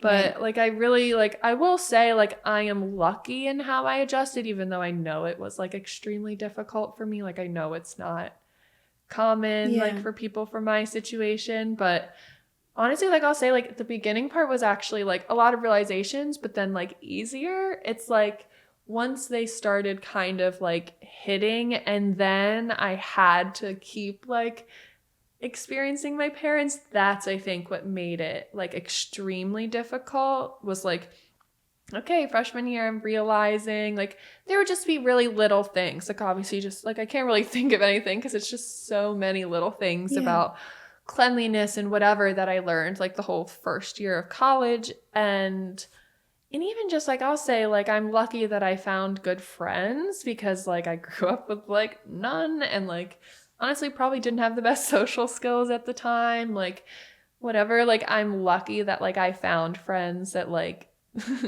saw like through that, I guess, like saw me through that, because it was like a tough period of my life without me realizing. But them making me feel normal is definitely something, you know, that made it easier to like get to where I am. And so yeah, like my friends taught me a lot. Like my roommates, my then like sophomore and junior year were like showing me like all about the world of like normal girls. Like it was like just like the cutesy girly stuff. Like they realized like all the TV shows I never got to watch like growing up because like we didn't always have like access to our TV and like things like that. So they like literally wrote a list of like shows and like we binged watch all of like the classics and like things like that. And then they honestly are some of the last and a few friends to ever be at my house because like they had like gone to my parents once or twice. And like I'm pretty like I don't remember, but I'm pretty sure we had conversations about it after, and that probably helped me. And like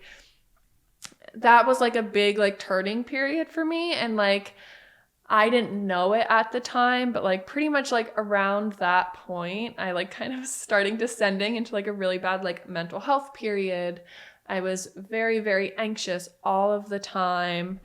I was struggling with like suicidal ideation. I didn't know that's what it was at the time, but like I like constantly was like getting intrusive thoughts about like things like that. And I then was like kind of doing like showing kind of what my parents had done my whole life is just like immediately invalidating myself over something like negative. Like I probably had every right to be feeling that at that point, but immediately like when I was feeling that way, I was like, you have no right to feel this way. Like you've got everything you've wanted. Like you finally got to college, like this, that, and the third. And I was very much like toxic positivity, like focus on the good, which was what got me to that point. But then at that point, I was like invalidating myself, being like, everything's fine, everything's fine. And that really like made it a lot worse.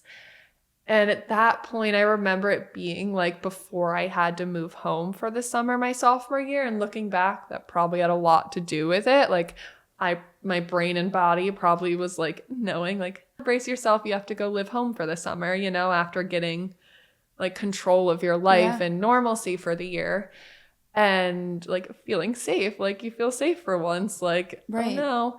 And like when I went home, like that was like one of the worst mental health like periods, because also like the state of the home when I was gone at college got completely worse because. So it got worse when you guys moved out.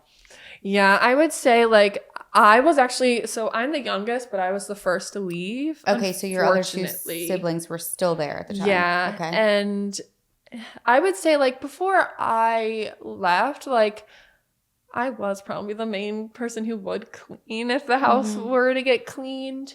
And then in terms of like the animals, like I cared for them probably a lot more than like, I mean, I don't know if that's fair, but like, I mean, I think it's fair to say like I definitely like cared more about the animals than my siblings did. Like that wasn't their thing. Like my siblings, rightfully so, were very like isolated. Like they didn't want anything to do with that. Like that's why I say it's like children reporters are very different. I became very much like I love the animals. This is what makes me survive this. Like relying on them. Like we're in this together. Like, but my brothers were definitely the opposite, and I've definitely seen that a lot more. It's like, you know, like they are part of the problem to you in your head as a kid. So it's like, I don't want to take care of them. Like, why would I want to take care of them? So like, I was the one who kind of did a lot of that stuff.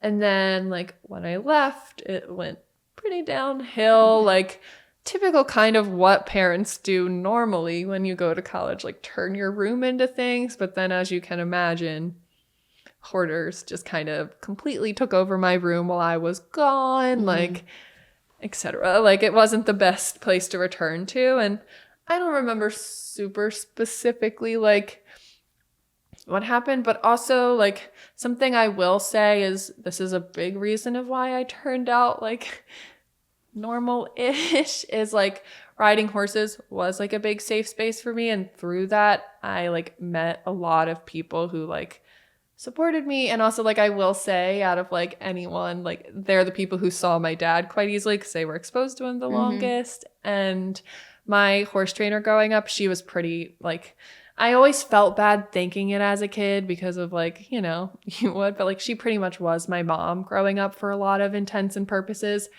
especially once I got to like high school age. Like she taught me about like all feminine stuff. Like she was the one who like kindly would be like, Summer, we need to get you into perfume. Like we need to find you a perfume to wear that you like things like that like kind of introduce. And I had always wanted to be like girly and love makeup and stuff, but like that wasn't something I got to do as a kid or whatever for all of the reasons. So like anytime I would be there, I'd be like, let's go get your nails done. Like stuff like that really like obviously like changed my life in like little ways. I'm like, oh, like this is normal girlhood. Like this is it. And like she was my safe place to land pretty much like the end of like my high school career. Like she knew about when I was being removed and stuff. She wanted me to stay with her, but she lived too far for me to stay there and also like finish like my school and like that kind of like official stuff. Like I just wasn't allowed to stay there and do school. But she's just always been someone who's like in my corner, has always like shown me like kind of what normalcy is in a lot of ways. And like, yeah, no family's perfect, but like she was the one who taught me like how to like care, like, and she like made it like known, like you need to care for yourself, like, and that's something really like children reporters don't know, like you need to take care of yourself, like take care of your hygiene, like it's important to like care for your body, like, and even just feeding myself, like when you do come from like a hoarding situation or just like neglect, like nutrition definitely isn't the easiest, like the things you do want to eat aren't the healthiest. So like she's always pushed me to like be a better person. So I would say like around that time is like when I started kind of full on pulling away from my parents without like kind of knowing that I was doing it. But I would only ever go around for like, and I mean, they used to say this to me as like an offensive thing. My father would be like, you only ever come around when you need something. But it's like my response to that now is like, when did you ever make me feel like I could come to you for anything else? Right. You know, like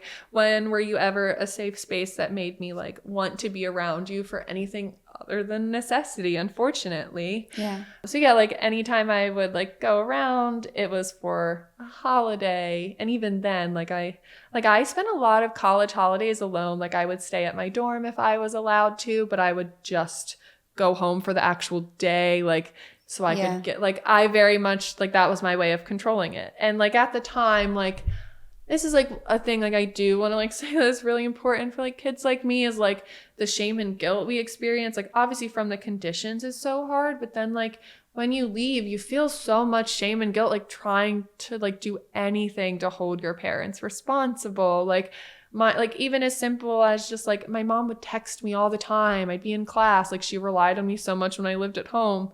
I'd get to college and it'd be like summer XYZ, like things I couldn't even like do anything about. Like she's just like giving me things to worry about. And it's like, I felt so guilty being like, hey mom, like, could you at least not text me during class? Like it stresses, like I'm a hyperly anxious person, you know, like that doesn't work for me. And like, honestly, I probably am a hyperly anxious person because like, that's how my mom is. Like she's always like quick to like make you anxious over even like the smallest things somehow. But like, yeah, like at that point I was like, you're not very like comfortable to be around with like all of the anxiety you're inducing. So like I am only coming around with what works for me. And like I didn't vocalize it at the time, but like they definitely slowly like over the years started realizing. So like that was in like 2015, 16-ish on. And then I graduated around like 2017, 18 like time frame. And like from then on, like it was like slowly like I'm really only coming around like over necessary things, like not trying to mess around with them much. And slowly over time, I realized like obviously that was because like pretty much they themselves are a trauma trigger for me, like being around them, and like when you leave a home like that, like growing up, you truly wouldn't know you smelled sometimes until you got to school. Even if you like I would remember like some mornings I would like sniff my clothes and be like, I'm really checking to make sure this doesn't have like a smell to it. But it was like in an environment that smelled like, so you can't so it's tell. like I would get to school and then be like, dang it, I'm getting made fun of that I smell. Like, do I smell? Like, what the heck? And like, honestly, like the state of our home, unfortunately, like made us like it is like similar to abandoned home because like I work in the city and I like unfortunately like there's so many like unhoused people like on the streets, and when I walk by them I even get like trigger flashbacks to my like home because it smells so similar. And even that's something that's like weirdly validating to be like, yeah, my home life was really bad if like even with four walls, you know, I was like smelling like an unhoused person. Like that's how my parents had me living. Like that's kind of crazy of them to like think that that's normal. Yeah. So when did your siblings end up moving out? So one more I guess like honestly like my timeline, because I like pushed away from the family. Like I do know things, and I'm super close with one, and like the other one I would say is still very Involved. like enmeshed in the family system. So like he's still there. Makes it hard. Yeah. And like even speaking up, it was hard because it's like he's still living there, but I feel like a need to speak up for, you know. So when did you start speaking up? A little, like a few years ago, I think 2023 or 2024. Oh no, 2023 was like another mental health crisis period for me. And it was like because of, so the dentist and like medical stuff I mentioned before, when I went to the dentist and like the eye doctor, I went to the eye doctor and I have like never had classes because I never really went. I think maybe one time my parents did take me, they prescribed glasses, and like my parents either never picked them up or we got them, and who knows, you know, like it wasn't like a long-term thing. So I had always just lived my life how I was. And when I went to the eye doctor, he was like, "Do you drive?" And I was like, that's what I was thinking. Yeah. And he was like, how long? And like, mind you, it's like kind of like post-COVID times. And I thought he was just being like, "Oh, do you drive all the time? Like, what do you do? Like, do you drive a lot?" And I'm like, "Oh, like, no, like, I don't really drive much. Like, I worked from home at the time. Like, I just run out for errands." And he said, like, "No, like, you drive?" And I said, "Yeah, like, well, I drive a car. Like, I have a license." Right.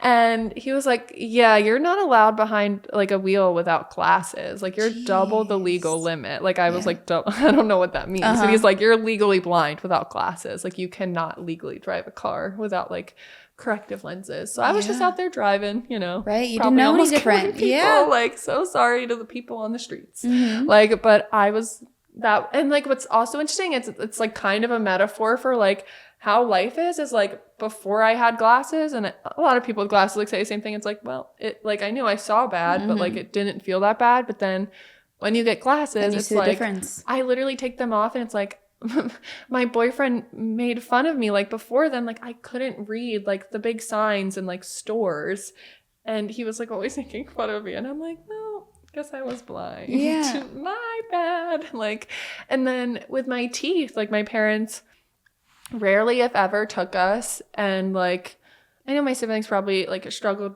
with it even more so, but like my teeth not in the best condition, like, and yeah, like I'll say I didn't have the best like teeth hygiene when I left, but it's also like we were never taught that, and I also have raging ADHD, so it was really hard to like as an adult build all of those routines. Yeah. And then like I finally did, and then I go to the dentist and I'm all happy about my life, and I'm like, yeah, my teeth are great, I've been taking care of them.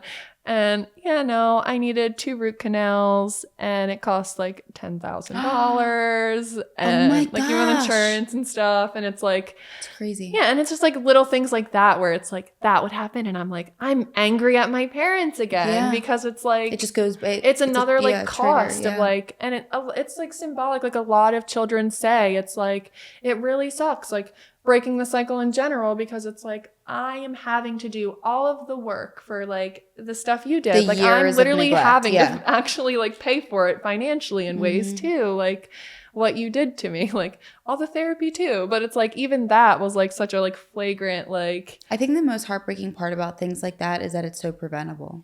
Yeah. And it's like, and what's crazy is like looking back, it's like my father did have jobs where he probably had like medical insurance and stuff. Yeah, and that's like what's they would so struggle confusing. with like the co-pays and stuff, but it's like that was just like they really were so bad with money.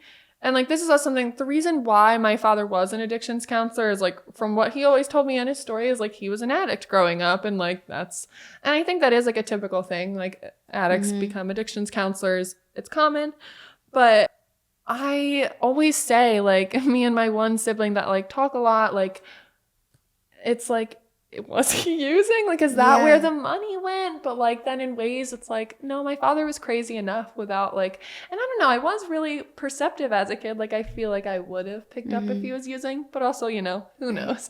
But like, it's just crazy that even if he wasn't an addict still, he was like, he had like the spending habits of one, you know, like, and that also like fed into like the hoarding, where it's like, he really had no control over like, I guess what he chose to spend money on. Like, and even like after I would like go to college, like sometimes I'd get like, I could never do anything for myself, especially like when I got to college, without like getting a guilted text after. Like if it was like, and I don't even, sometimes I'm like, how do they know that I'm doing something? Like I would like go on a vacation. Like I think the first vacation I ever went on was like my sophomore year of college, went on a Florida trip with my friends. And like, I, of course, got texts from my mom, like asking me for money while I'm on the trip. And it like, I now like kind of see it. Like, I don't know if she like means to, but it's something she's always done. Like whether it's like a purposeful guilt trip or not, she's always kind of like setting up this like guilt fest. like I felt like she would purposefully ask me anytime I was on vacation, because it's like, oh, you're spending money on yourself. Like that means you should be able to give us money. Or if you don't, like now you're going to feel bad about it because you went and spent money on yourself rather than like giving us money for kind of no reason. And that's like also another thing like with hoarders is people like, well, what if they had resources, etc. Like same thing, like if they aren't willing to use the resources, like it's the same thing. Like you could pay like, because it's like thousands of dollars, like people like professionally like clean up hoarder homes and like they deserve that money. I was gonna say understandably so. You charge $10,000-$12,000, you deserve it. But it's like, even if you were to like pay that, like even on like my TikTok, like I've had people be like, start a GoFundMe. I'm like, no, like if you don't want to do that over there, like sure, but like well, also there's no point. Like they have to accept, they have to want it for themselves too. And like the main thing that like I have trouble with is like their lack to take accountability, because like even I am like, of course, like I like, even like aside from all they've done for me, I want differently for them. Like I don't want my parents living like this into their old age. Like I don't want this for them. But even if I spent all the money in the world, went there myself, and like took all the time in the world to clean it, who's to say it stays that way? And like even in their old age, I feel like they would still find ways to acquire like endless amounts of like items. So it's like, I don't know like what more to do in that situation. And like just especially, it's like I'm paying all the other costs for like the effects of me, and now I'm supposed to like do that for you. And that's just like, that is like a general thing that like gets put onto kids, whether it's hoarding or in general. Like when you speak up, it's like, well, help your parents. Like, why are you speaking up? Like instead of helping them. And it's like, don't you think that before speaking up, a child has like exhausted all other options? Like in my case, like I felt the need to speak up because it truly felt like the only thing that could work, because I've witnessed my father like animal control in and out, like so many times were they at my parents' property. And it's like, ever since I've left my parents' farm, like, you know, you see the news stories of like 100 hoarder cats saved from home, like person arrested. And it's like, and I would always like think like, why did nobody ever like react to like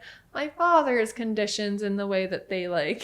Well, I think too, you know, another thing is you spent your whole life feeling very isolated. And I think that, you know, in a way, by speaking out and sharing your story, it allows you to connect with other people that can relate to you. Yeah. And honestly, understand. I never thought other people like, and it's like, it's selfish, but it's also just kind of inherently like kind of like that when you're isolated like this. Like I truly am like, this is just me and my family. Like this is a very individualized experience. Like even when I kind of realized hoarding was a thing, which honestly, like only towards the later like times in my life did I know there was a word for it. Did my friends watch Hoarders? And I was like, I need you to turn that off. Like that's a little too real for me. And I'm like, oh yeah, that's what it is. Like then you know. And it's like, was it shocking to you to see how many people could relate?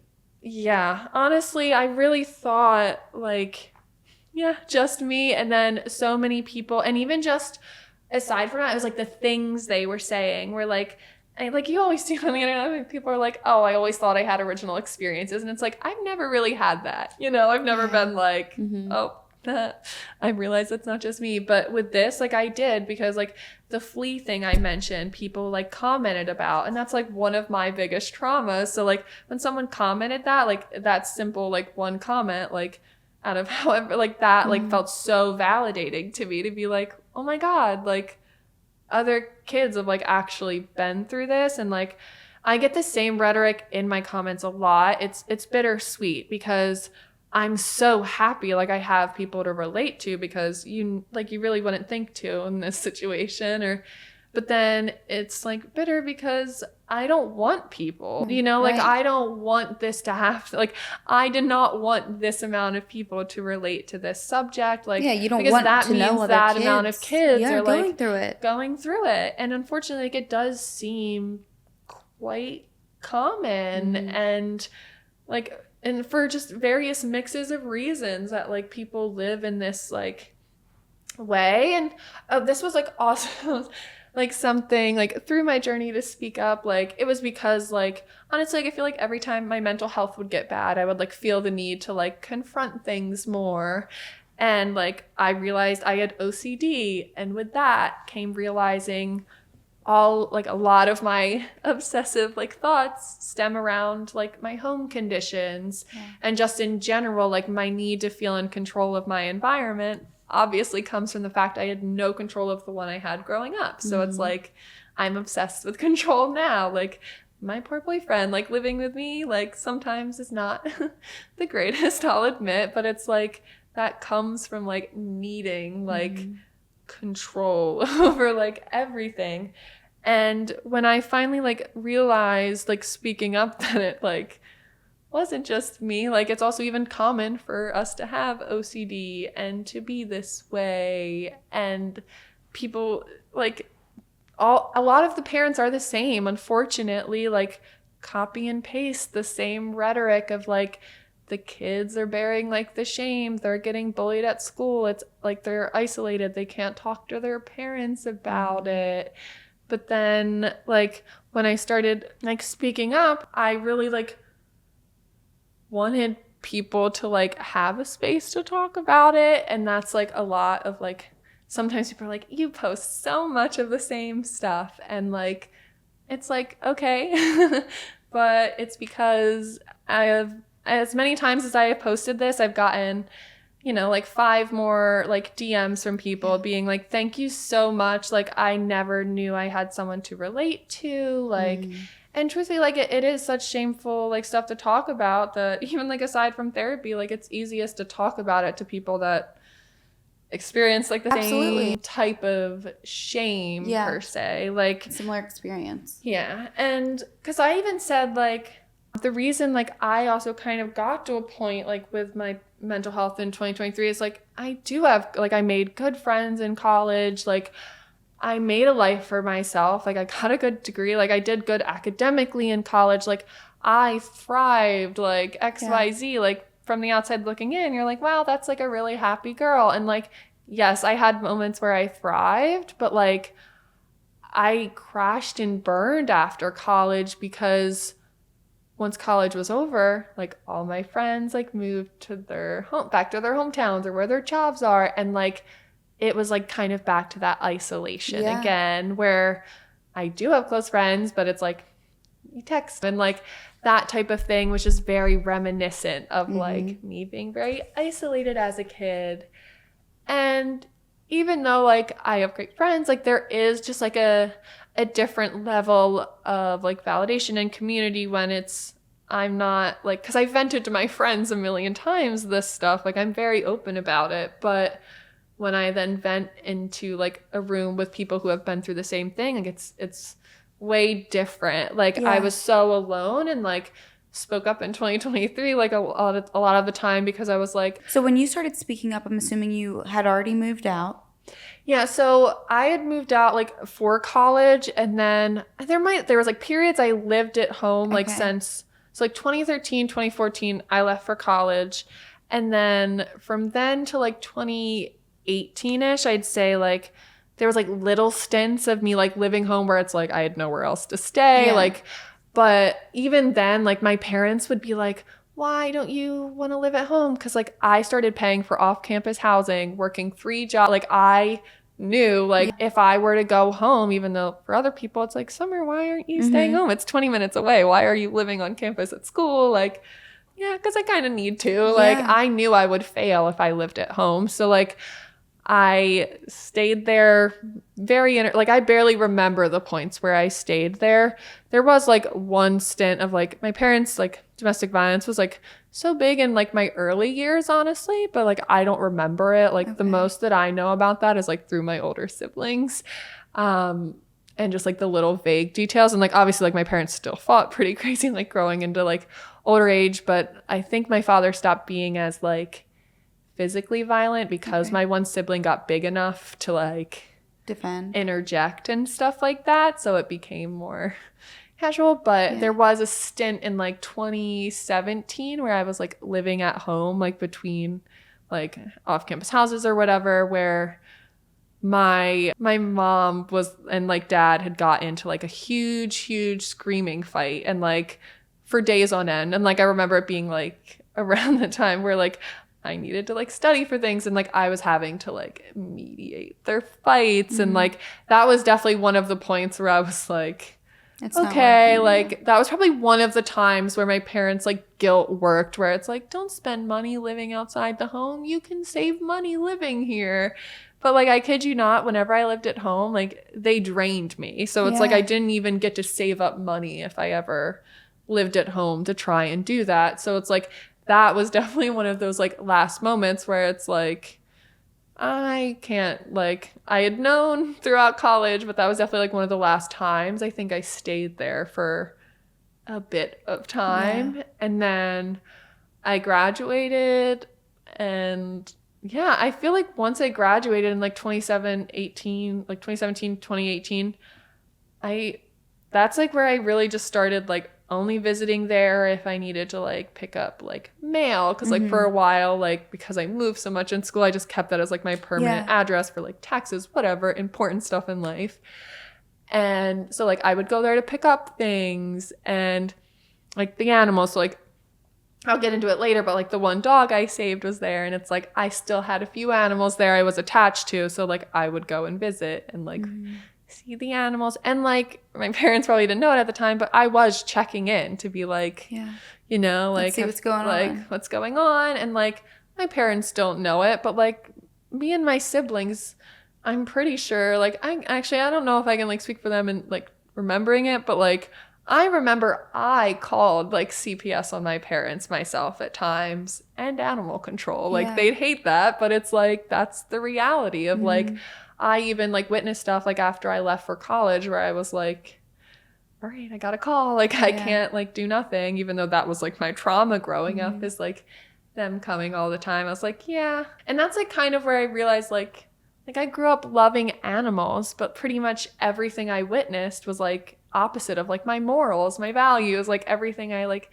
standed for. Like I then like look back and I'm like, how much did like that's like one of the biggest guilt things is like, how much did I contribute to like, you know, like animals being harmed without like knowing as like an unwilling child. And like that's like something, you know, it's like even like aside from normal stuff, I'm like, that's something parents can't undo. Like you had me like witness and be a part of like so much that I now am like burdened to like carry blame for. And so like from then on I just really like checked in like if like for bare minimum. And so I will say like this is probably also why things notably changed. I started dating my like current partner in 2017, I believe. 2017.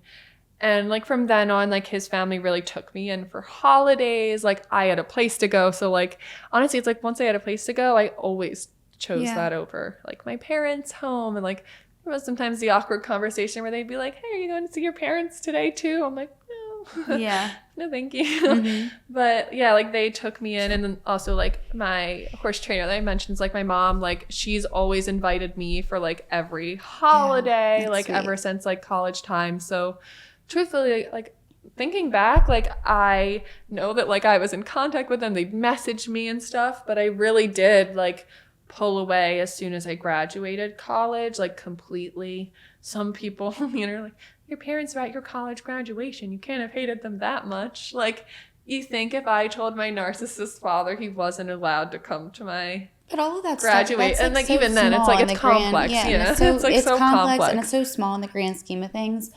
I was going to ask you too, so when you started speaking out about your childhood, did you try speaking to your family about it prior? Yeah, so that's like a big thing, is like also like why like sometimes when people on the internet, I'm like, yeah, everything you said, it's been tried. So yeah, so like keep going back, like 2023, like my mental health got bad, and when I realized, like I think that's when I realized I had OCD, and through that was like a lot of like trauma triggers and everything that and honestly, like my therapist at the time, who I'm still with, bless her heart, like she kind of started like exploring with me like the things that like made me uncomfortable. And then that then led to me being like, I'm also uncomfortable, like I'm uncomfortable around my parents, and that's a shameful thing to say, but like around that time had actually like tried to take my mom on a trip, because like growing up, my father, like whatever, trying to be like the nice daughter I am,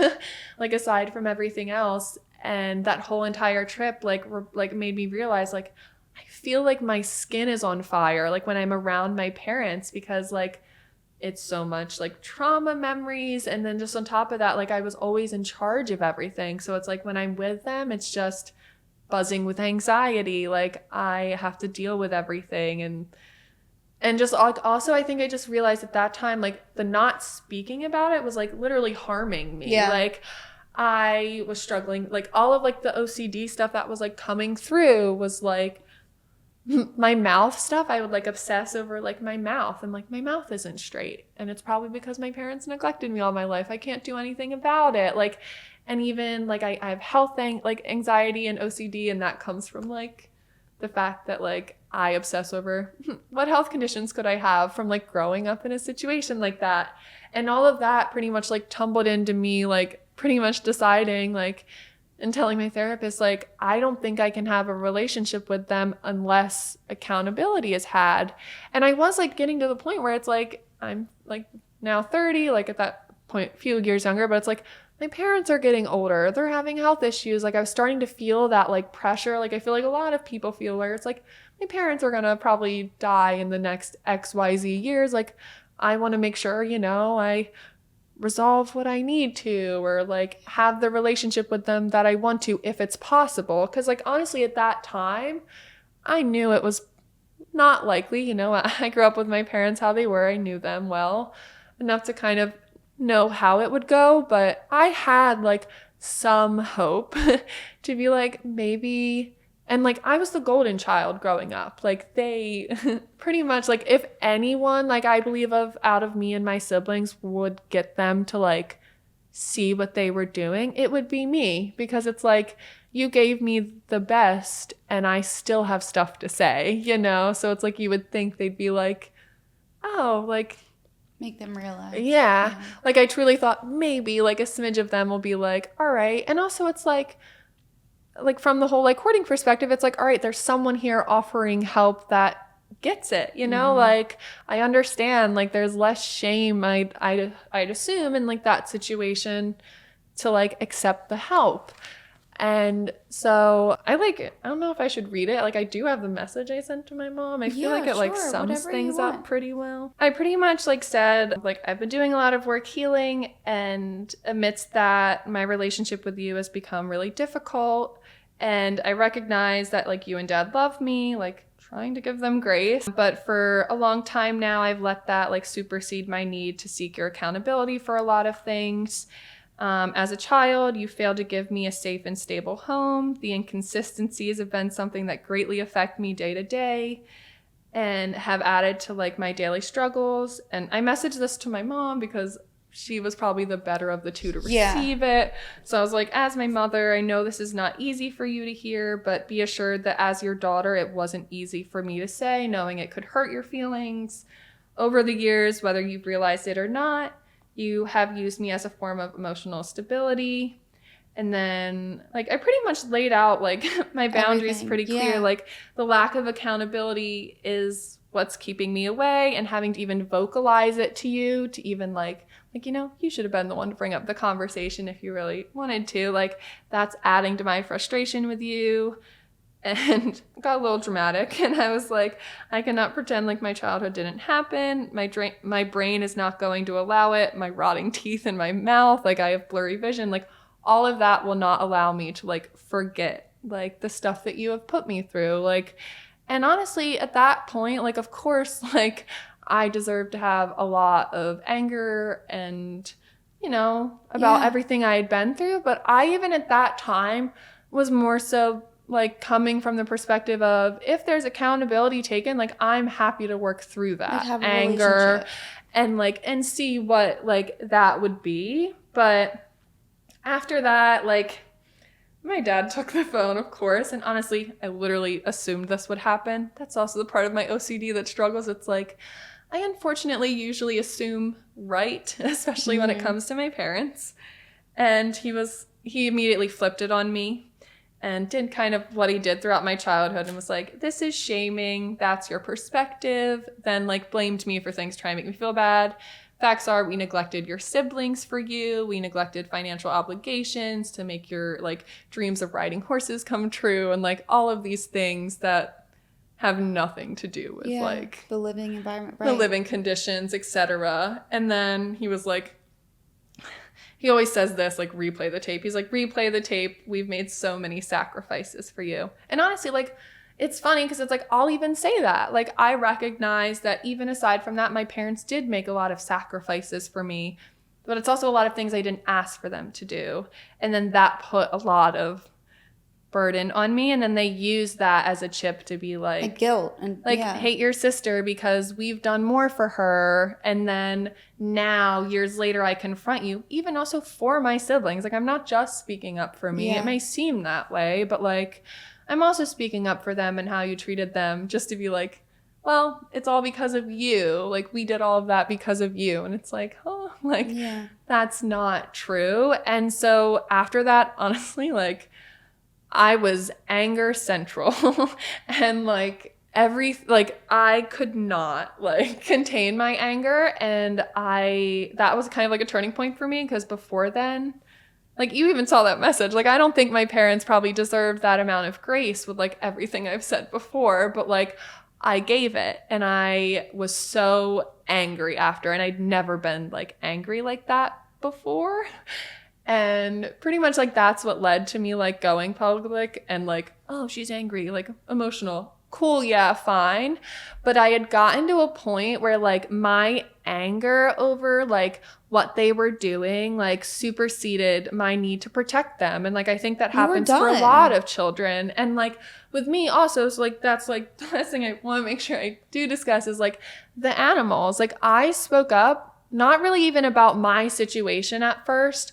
I started, like, locally in, like, my hometown's Facebook, being like, these are the things I know about my dad. He's a backyard breeder. If you have bought, like, a puppy from him during these dates, like, please, like, if you want to message me, like, I can give you information, like, but also, like, just to warn people going forward, like, if you get a dog from him, like, it's probably going to cost you money, like, you know, like, health issues, like, XYZ thing, it's probably fraudulent, probably not actually registered the way it's supposed to be, like, whatever. And, like, truthfully, like, was just, like, I was kind of, like, done. I don't, like, I had always cared so much about their opinion of me being, like, the perfect daughter, whatever, even aside from everything else, that, like, broke the dam. Like, I was like, I don't care about their perspective of me, so I'm going to post this because I don't care. Like, I don't care if they get blowback for it. And also, it's like, I had carried the shame for so long. I'm like, here, you can have some of it, you know? I think too, like you mentioned, it goes from almost the survival mode to then you trying to navigate if you can have this relationship with them and kind of help them also. And then the fact that how you were treated was just turned back on you, obviously, you know, that's going to result in anger. I had realized, so at that point, I failed to say, like, I visited home right before that, like, last message, and, like, I saw the conditions, and, like, they were horrible. And like, Do you think they were worse than when you were living? You can like skim through this, just like show it to you. But like, that's like the living conditions at the time I decided to speak up. And going into the house, like on the right, that had always been the living room. It's the living room from like my earlier homecoming photo. And it's literally full of dog shit. Like all the stuff on the ground, that's like years, months, who even knows, like of like dried dog shit. And then like the rest of the house, like I've seen it in disarray, of course, like throughout my life, but like it's definitely the worst it had been. And the dog that like I had always like kind of like, well, it was like kind of like I would say like the last animal I had attachment to, like when I left for college, like emotionally. He like spent his days in that room or chained to a tree outside. And mind you, like they're using him for breeding. So it's like they're making money off of him and then like putting nothing back like into care. And like that's just very like synonymous for like what like they did to us, you know, like barely put anything into us, but then expect everything back from us. And like, I also think that's kind of why it's like for the animals, like I take it so hard and so personally because it feels like I'm doing what I wanted people to do for me, like X amount of years ago. Like they don't like even more than like I didn't have a voice as a kid, like the animals have like nobody to like speak on their living conditions, how they live. And after I took that video, like I literally took it because I was scared of my father, like because I had spoken up. So I was like, It's a big house. Yeah, it's a 5-bedroom rancher. It cost my parents $500,000 and like they destroyed it. They got it in like 2005, I think it was. And then, yeah, like that's now like 2024. So like 20 years. Yeah. And like the doors and the windows, like everything. Yeah, and it's like dirty, like, and that's like from the animals, like, and that's just even something like I now know is like normal. So this room with the red door, that's like where the dog was kept and like where like all the dog shit is from. Yeah. And like that earlier, the like straight pink dress like photo, that's from that room. Like, and like back then I think it had carpet. Now like a lot of the rooms, like as it progressed now to like this point, my parents like have turned both my like siblings' rooms and my room into like animal hoarding rooms. Like, and there used to be carpet, then it was brought up to the subfloor, then the subfloor was then like just exposed, and now it's just ruined with mold. So like, how whatever. many animals have you saved from their house on your own? 3 out of my 5 own animals are from saving them. And since then, honestly, it's hard to know because like once I spoke up, there were so many people, like the frustrating thing is honestly so many people really still to this day do not care in my hometown. Which like is they crazy. protect my father. And like that video I posted like on their Facebook page. I literally had someone be like, how do I know this isn't just a random shed you took a video in? I don't know, use your brain, you know? Yeah, like, and the thing is too, you know, I think it's one thing, obviously, besides the mental health aspect. Yeah. It's one thing if 2 adults are choosing to live in that environment. Yeah, and like that's you know? what I even say is like now that like but they're older, but like right, it's like there's animals living there, Yes. and I think too, and it is like a hoard. Like I've like kind of realized like it is like a hoarding thing. Like, and it is like I think common like in the later stages of hoarding. And like my parents think they're doing good. They're like, we're rescuing animals so they don't have to go to a shelter. But then it's like counterintuitive because also none of your animals have ever been fixed in my lifetime. So you're contributing so many kittens and puppies. Like, and that like is something that inspired me to speak up. Is like I would see like dogs in my hometown being like lost, given up, and like they were the breeds that my father would breed. And I'm like, I wonder how much he contributes to. And it's like my father went from breeding golden retrievers, then to huskies, now to corgis. Like he breeds whatever he thinks is making the most money at the time. Like he's really not a reputable like breeder, yet people are still out here like defending him and like being like, I got a good dog from him. Like happy you had a singular good experience, but like there's so much like proof to the contrary. I'm surprised people don't go there and think, I don't want an animal from here. That's like what I don't get. Is like that room, especially like once you go into the left, like the dining area, that's like where it would like usually be cleaned up at that point. Like they'd clean up the best they could, but like that's it. And like I literally have like pictures of like they have like puppies. Like this is how they would like present the puppies to people. in that room, like in a little like swimming pool, like sawdust. Like if you look at the ground, like what do you think? Like I grew up and thought it was normal, but now like I'm like, how do you visit and not look at the floor and not like get concerned? See, and like there were some people like once I spoke up who were like, I went there. People literally went there to buy stuff from like Facebook Marketplace from them, and my parents. Like one of the, and like this is like thing is like adult dogs are disposable to breeders once they can't breed anymore. And literally like a lady got a dog from my parents just because she went to pick something up. The dog ran up to her. She said, "This is a cute dog." They said, "Do you want a dog?" Gave it to her. Yeah. Like it's wild that like people like, I don't even know. Like, and that is like just a sad thing is like truly the people that will buy from him probably will keep doing it because they just want a cheap puppy. They don't care like what animals are harmed in the making of it. Like they don't care that the mom is like being neglected and abused, like barely ever taken to the vet. Like they don't even care that like they've been lied to. Cause like I literally am like, hey guys, you've been lied to. Like, and a lot of people really like defended it. And then like from then on, luckily like I got in contact with like a lot of people and like I'll say like like the one good thing about me I'll say my father gave me is I'm just as stubborn as he is, but I'm the opposite way. Like I've always been like strong-armed about like justice, doing the right thing, and like maybe that is what he thinks he's doing. It's just not the right idea. So but when like is the last time you spoke to them? I think like May of last year because February is when I went public and I started posting on Facebook. And like, honestly, I wouldn't even say I just had contact with them from like February of 2024 to like May 2024, fighting with them on Facebook, like with people and like kind of like debating with them. Cause like when I went public, my dad then tried to like, be like, she's defaming me. She's slandering me. I work in the legal field. Right.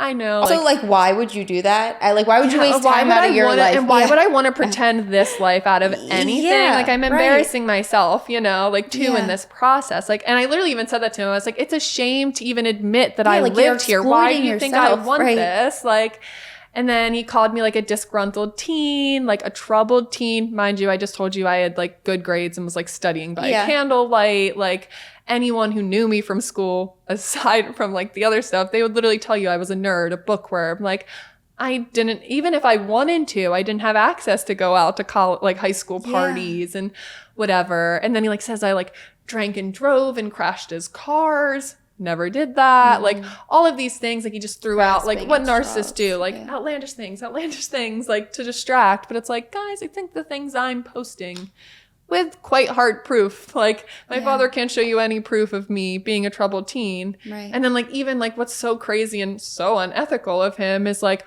online, he's like, she has borderline personality disorder. And that's why she's like doing this.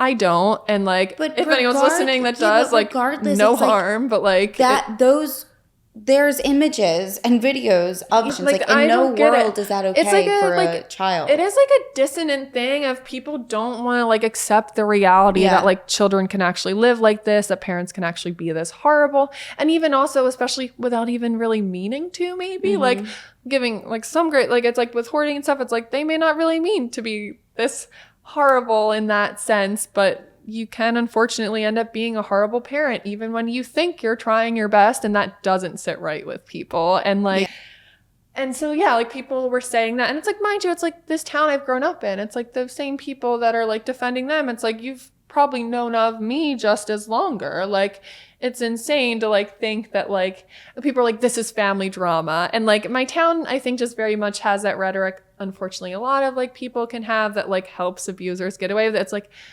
it stays with it, like what happens in the family stays in the family. And it's like, okay, cool, but the only reason I'm speaking up as his daughter is because you guys are funding his business in this community, you know, like you're the ones, you know. And also I just really wanted to speak up because I'm like, I do not understand why he's not in trouble. Like, and I was going to say too, it's something where it's like, you know, I think you speaking up not only brings awareness to other children that could be involved in this situation, but also about this mental illness, like the fact that like it is like, and like that's the thing. And I even actually have gotten messages from people who hoard as like a mom, and they're like, the comments from people, because I get so many comments from other people like saying their stuff in my comments.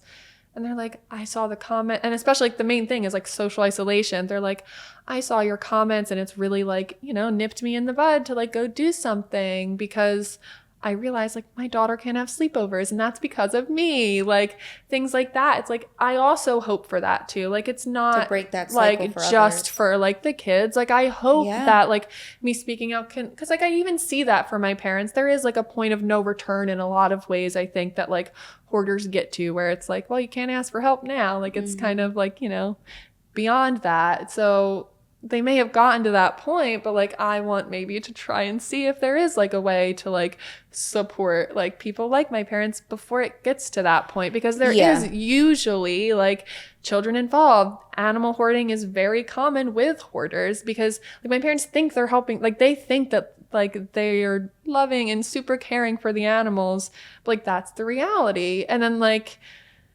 I just don't get how they don't see it. And then I did end up getting them in trouble finally, but it like took like literally pulling teeth. Like for months I was like conversing with every like powerful person like I could try to, but then also like my father, weirdly, because he did like the political stuff, running for like town committee, whatever it was, like when I was in college, like people were protecting him because of that. And I'm like, what does this have to do? Like, this has nothing to do with like small town politics. This is literally just straight up criminal neglect of like animals and children. Like, I don't know what else you want me to like say. Like, he's never like been charged with anything, of course, except for like the violations like he'll get from like the code. And like, even that, I'm like, that's not far enough. Like, what happened last year ended up in like me posting online. I posted anywhere and everywhere. Animal organizations all over were like messaging my local town, advocating like with me to be like, hey, we want a response. You need to do something. And the response was very little. I had to go to a municipal meeting. That actually probably is the last time I talked to my parents, really. I went to a municipal meeting. It was on Zoom, thank God. Didn't have to see my parents in person that time, but like I had to pretty much go up against my dad in a meeting, like again, like in the town, and be like, yeah, like these are the reasons why you need to not give him a kennel license, or like if you do, like you need to do it so you're actually going to regulate him. You're going to like show, like you're going to inspect, like you have to put in the footwork. Like I know him. Like he, even though I've reported and made this public, it doesn't matter. He's going to keep doing what he's doing unless you make it obvious, like that he can't, and that it's like hard for him to do it. And that like that is a sad thing. It's like I just had to make it difficult for him to do it, to not like do it really, you know, like. And so then he got a violation, but it's like I literally, like, it's just so sad that like I had to do it, you know, after X amount of years, X amount of like people that he's harmed, X amount of animals, like who even knows how many animals he's like put out into the like the world and the community, and like, or that haven't survived. And I think that's and that's even like that is like something that was so commonplace. Like animals starved and died also at my home and are buried like at my parents' property. And that's what I think people need to realize is it's at this point, I feel like yes, you're speaking out for yourself and your siblings and other people, but now it's like you're not trying to get them in trouble to like start a war. It's and between it's what's like, right oh, and my what's daughter's wrong. just disgruntled. Like I don't want you don't want to see see you in that way. Like it's really if that I wanted simple. to like get back at you, I'd be like messaging you how horrible of a dad you were or something. Right? No, you know, it's like you're just trying to. I want to save the animals. Yeah. And like literally I did. So like that's like the other like main thing I posted about. It's like after I went public, took that video, like my dog that I like saved from there, like I was like, I can't do it. Like I need to get him. I don't live in a place that's probably meant to have him because he's a bigger dog and whatever. But I was like, I need to do something, even if it's like short term and I find him a better place. Like I literally took him out of the yard and left and like told them like, you're not getting him back. And like, even like how I said, like they just like they didn't care, like because they were done using him. And like from then on, like he had so many diseases, mind you, I had to cover, you know, hundreds of dollars, flea treatment, thousands of dollars on his dental, like because that room he was in, there's also like crates in there. So I guess at one point they would close him in the crates. His like teeth are all broken from like pulling on it. And like, that's also something that like kept my anger, like getting him, like kept my anger going in a good way because I got him and like I kept on like my parents, on the town, like on people, because I'm like, all the stuff I'm seeing that he's gone through is not like it reminded me of like myself, like getting him and watching him adjust to like normalcy. And like I was like, I'm not letting this go. Like I can't. Like it's like a thing where it's like, it sucks that it's been burdened onto me, because that unfortunately was kind of like my legacy in the family growing up, to like take care of everything. But speaking up has become like my burden. Like it's my purpose. And like I am like finding like good in it now, but like at the time it sucked that it's like I'm the one having to do this.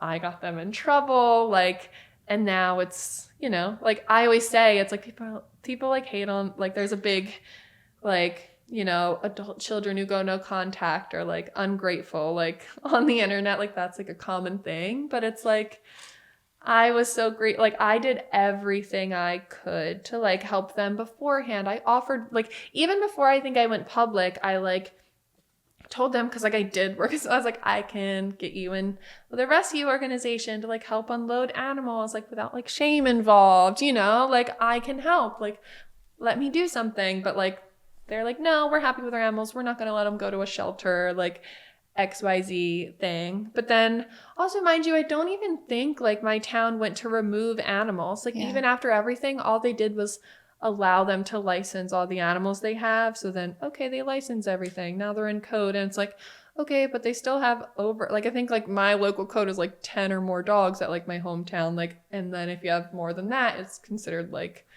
commercial. I don't know, like you need a kennel license. And my father, like, I'm still sure to this day, like, I'm not like, positive because I haven't like been around as much, obviously, but like, I'm still pretty sure he has like 10 plus dogs.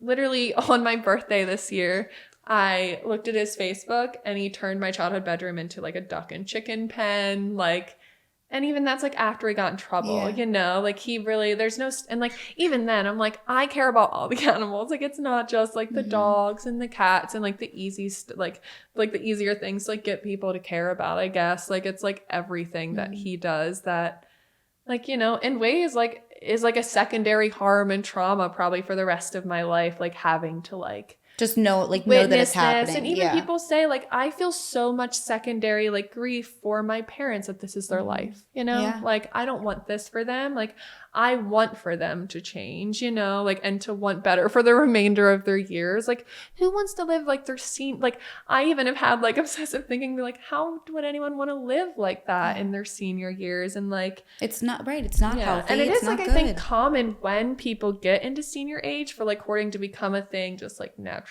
because you don't physically have, like, you know, the capacity to, like, spring clean or whatever. But, like, it's just, like... It's been going on for so long. Yeah, and, like, to already be that point before you... And that's also, it's, like, the burden of responsibility. When my parents get sick, like, who's taking care of them? Like, when they pass away, who's dealing with the hoarder home? Like, you know, that's all, like, stuff that, like, children of hoarders have to, like... Think about. Have, like, anticipatory grief for.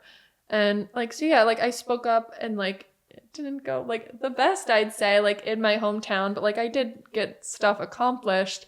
And then that's what led me to be like, I'm gonna talk about stuff on TikTok. Like, honestly, people seem to like care way more about stuff like there. And I like started getting like support. And honestly, like I think I posted there more trying to be like, here's my story, and hopefully it'll draw attention to like the animal stuff and like get them the like, because that's what I was concerned about at the time. But like I simply just like posted it, like the picture of like me in those dresses, like that's what has like gained traction online, because it is like kind of, people have said it's like poetic in a sense. Like I'm happy, I'm smiling, like pretending like everything's okay, like, but the background literally just like shows you like how like the atrocious like everything was behind closed doors. And like people have really like seen that, and then like seeing how many people have related to it is like what's kept me going. Because like of course at first I'm sharing for like my situation and trying to help it, but now that like I've realized that there's so many kids like me, there's kids still living it that have messaged me that like I'm happy to help like any kid that like is living like me currently or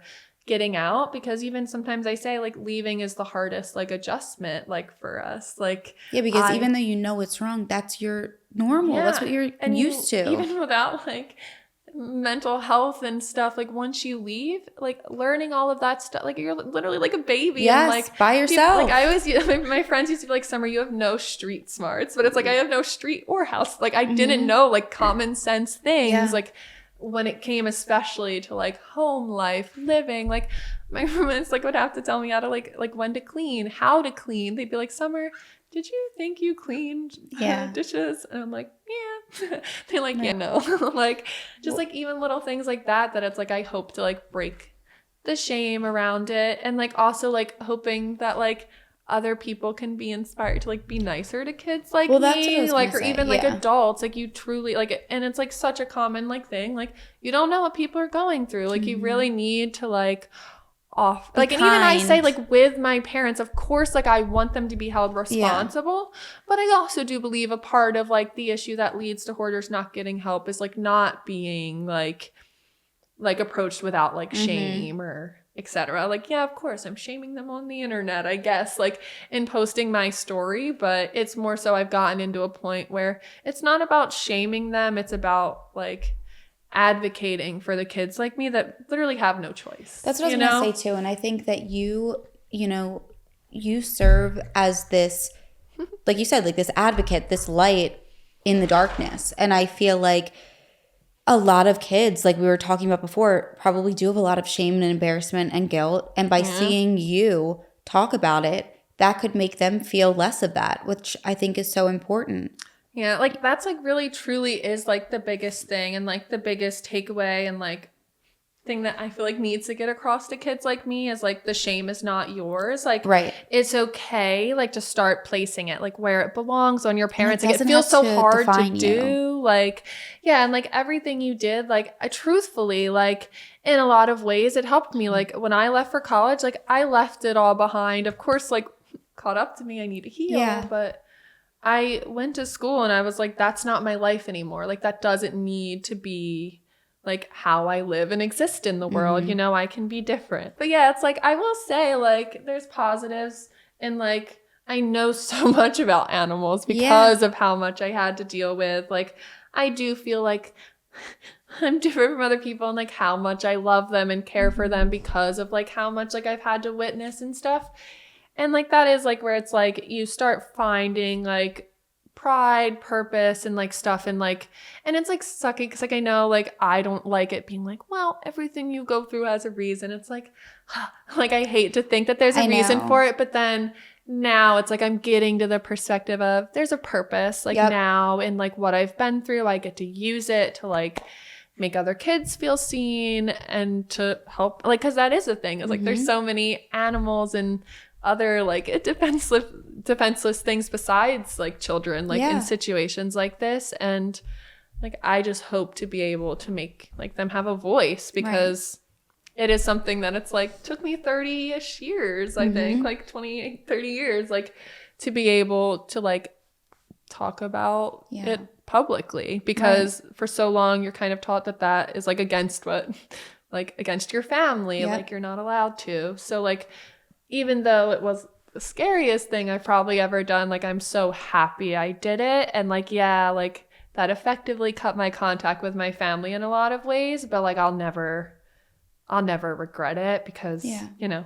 Because you're helping so many other people. I definitely like saved a lot. Like when I went public, a lot of people like went and like saved animals from like my parents, and like rescue organizations were able to like do stuff. So it's like there's like a win. And of course, like it's you find everything. The positive in the negative, you know, and I think like it doesn't have to be that it happened for a reason then to now. It's just like you're taking this situation that you grew up in and something that you dealt with, you know, and you're finding the positives that you can turn from it. Yeah. You know? And the main like thing I've even just learned in like therapy and stuff that helped me is like perspective shifts of like just taking everything not as black and white. Like it's not, oh, well, I'm so like mean and like going against my parents, but it's like multiple things can exist. Like that's like the main thing I have learned that's helped me is like 2 or more truths can coexist. Like especially in complicated situations like this, I can love and care and want the best for my parents, and it's clear that you do. Yeah, like while also like mutually like saying this is not okay. Like, this is not okay. You caused me harm, and like I need accountability for it. And you're continually causing animals harm. Yeah, and it's like, and it angers me. Like, and it's like people always say like, oh, you get it. Like, it's like, oh, you got educated, and now it's like, it actually has nothing to do with my degrees. Yeah. I'd say like it's all about like, even like I'd say like how people say like when they have children and that breaks the cycle, like I don't know if that'll ever be my journey or not, but like my animals have done that for me, like taking care of them and like realizing how simple, like yes, of course, like I get annoyed having to walk my dog, whatever, like in the rain and annoying cold things, like, but I like could never imagine treating like them the way that my parents have, and like justifying it. Like, it just, that's the thing that will never make sense to me, no matter how much I love my parents, no matter how much I feel as though they love me. That's like the thing I'll never be able, to make sense and connect the dots for. And it's because it's not my responsibility to do that. It's theirs to like take accountability, to say like, and even then it's like, this is why, like, and I'd understand. Like, that's the sad part, is like, I understand even like what led my parents to this, but like doesn't excuse for the I was going to say too, that the thing is, maybe in some way they did their best with their children, but that doesn't mean that it's acceptable. Yeah. And like, that's where it's like, that truly is like something my therapist has definitely said, where it's like, like, and that's where like the 2 or more truths thing like helps so much. It's like, they can do their best, while I can also be like, that best was not good enough for me. Like, that's allowed to exist. Yeah. Because growing up, it was like black and white. I was like, okay, it could be worse. So my parents are good people. Like, it was so easy to justify, and now it's not, Well, I'm so grateful that you speak out about your story. I think that it's so important. I still think, obviously, it's a topic that you hear about, but it's not really often, I feel like, talked about in such depth and detail. And maybe when it is, it's people that are older and have had more time to process it. So I almost feel like that's kind of what I was saying before, of like the fact that you are younger. I feel like you become this advocate for other young kids and people that are going through it. And I think it gives people a different perspective of like what I just said, of, having this balance of knowing in your mind, like, okay, maybe my parents have an issue and a mental illness and this is their best, but that doesn't make it right. And that doesn't mean that I need to stay silent about it, because in the grand scheme of things, by you speaking out about your experience and situation, it helps more people than by staying silent and carrying, guilt and shame and whatever else comes with it. Yeah. And it's like, it truly is. It's like, I want the best for everyone. It's like, the people like me, the parents of children like me, like, I want them to want the best for themselves, like, and to like live a better life. Like, this isn't healthy for anyone involved in this situation. Yeah. Well, you did amazing. Seriously. Thank you so much.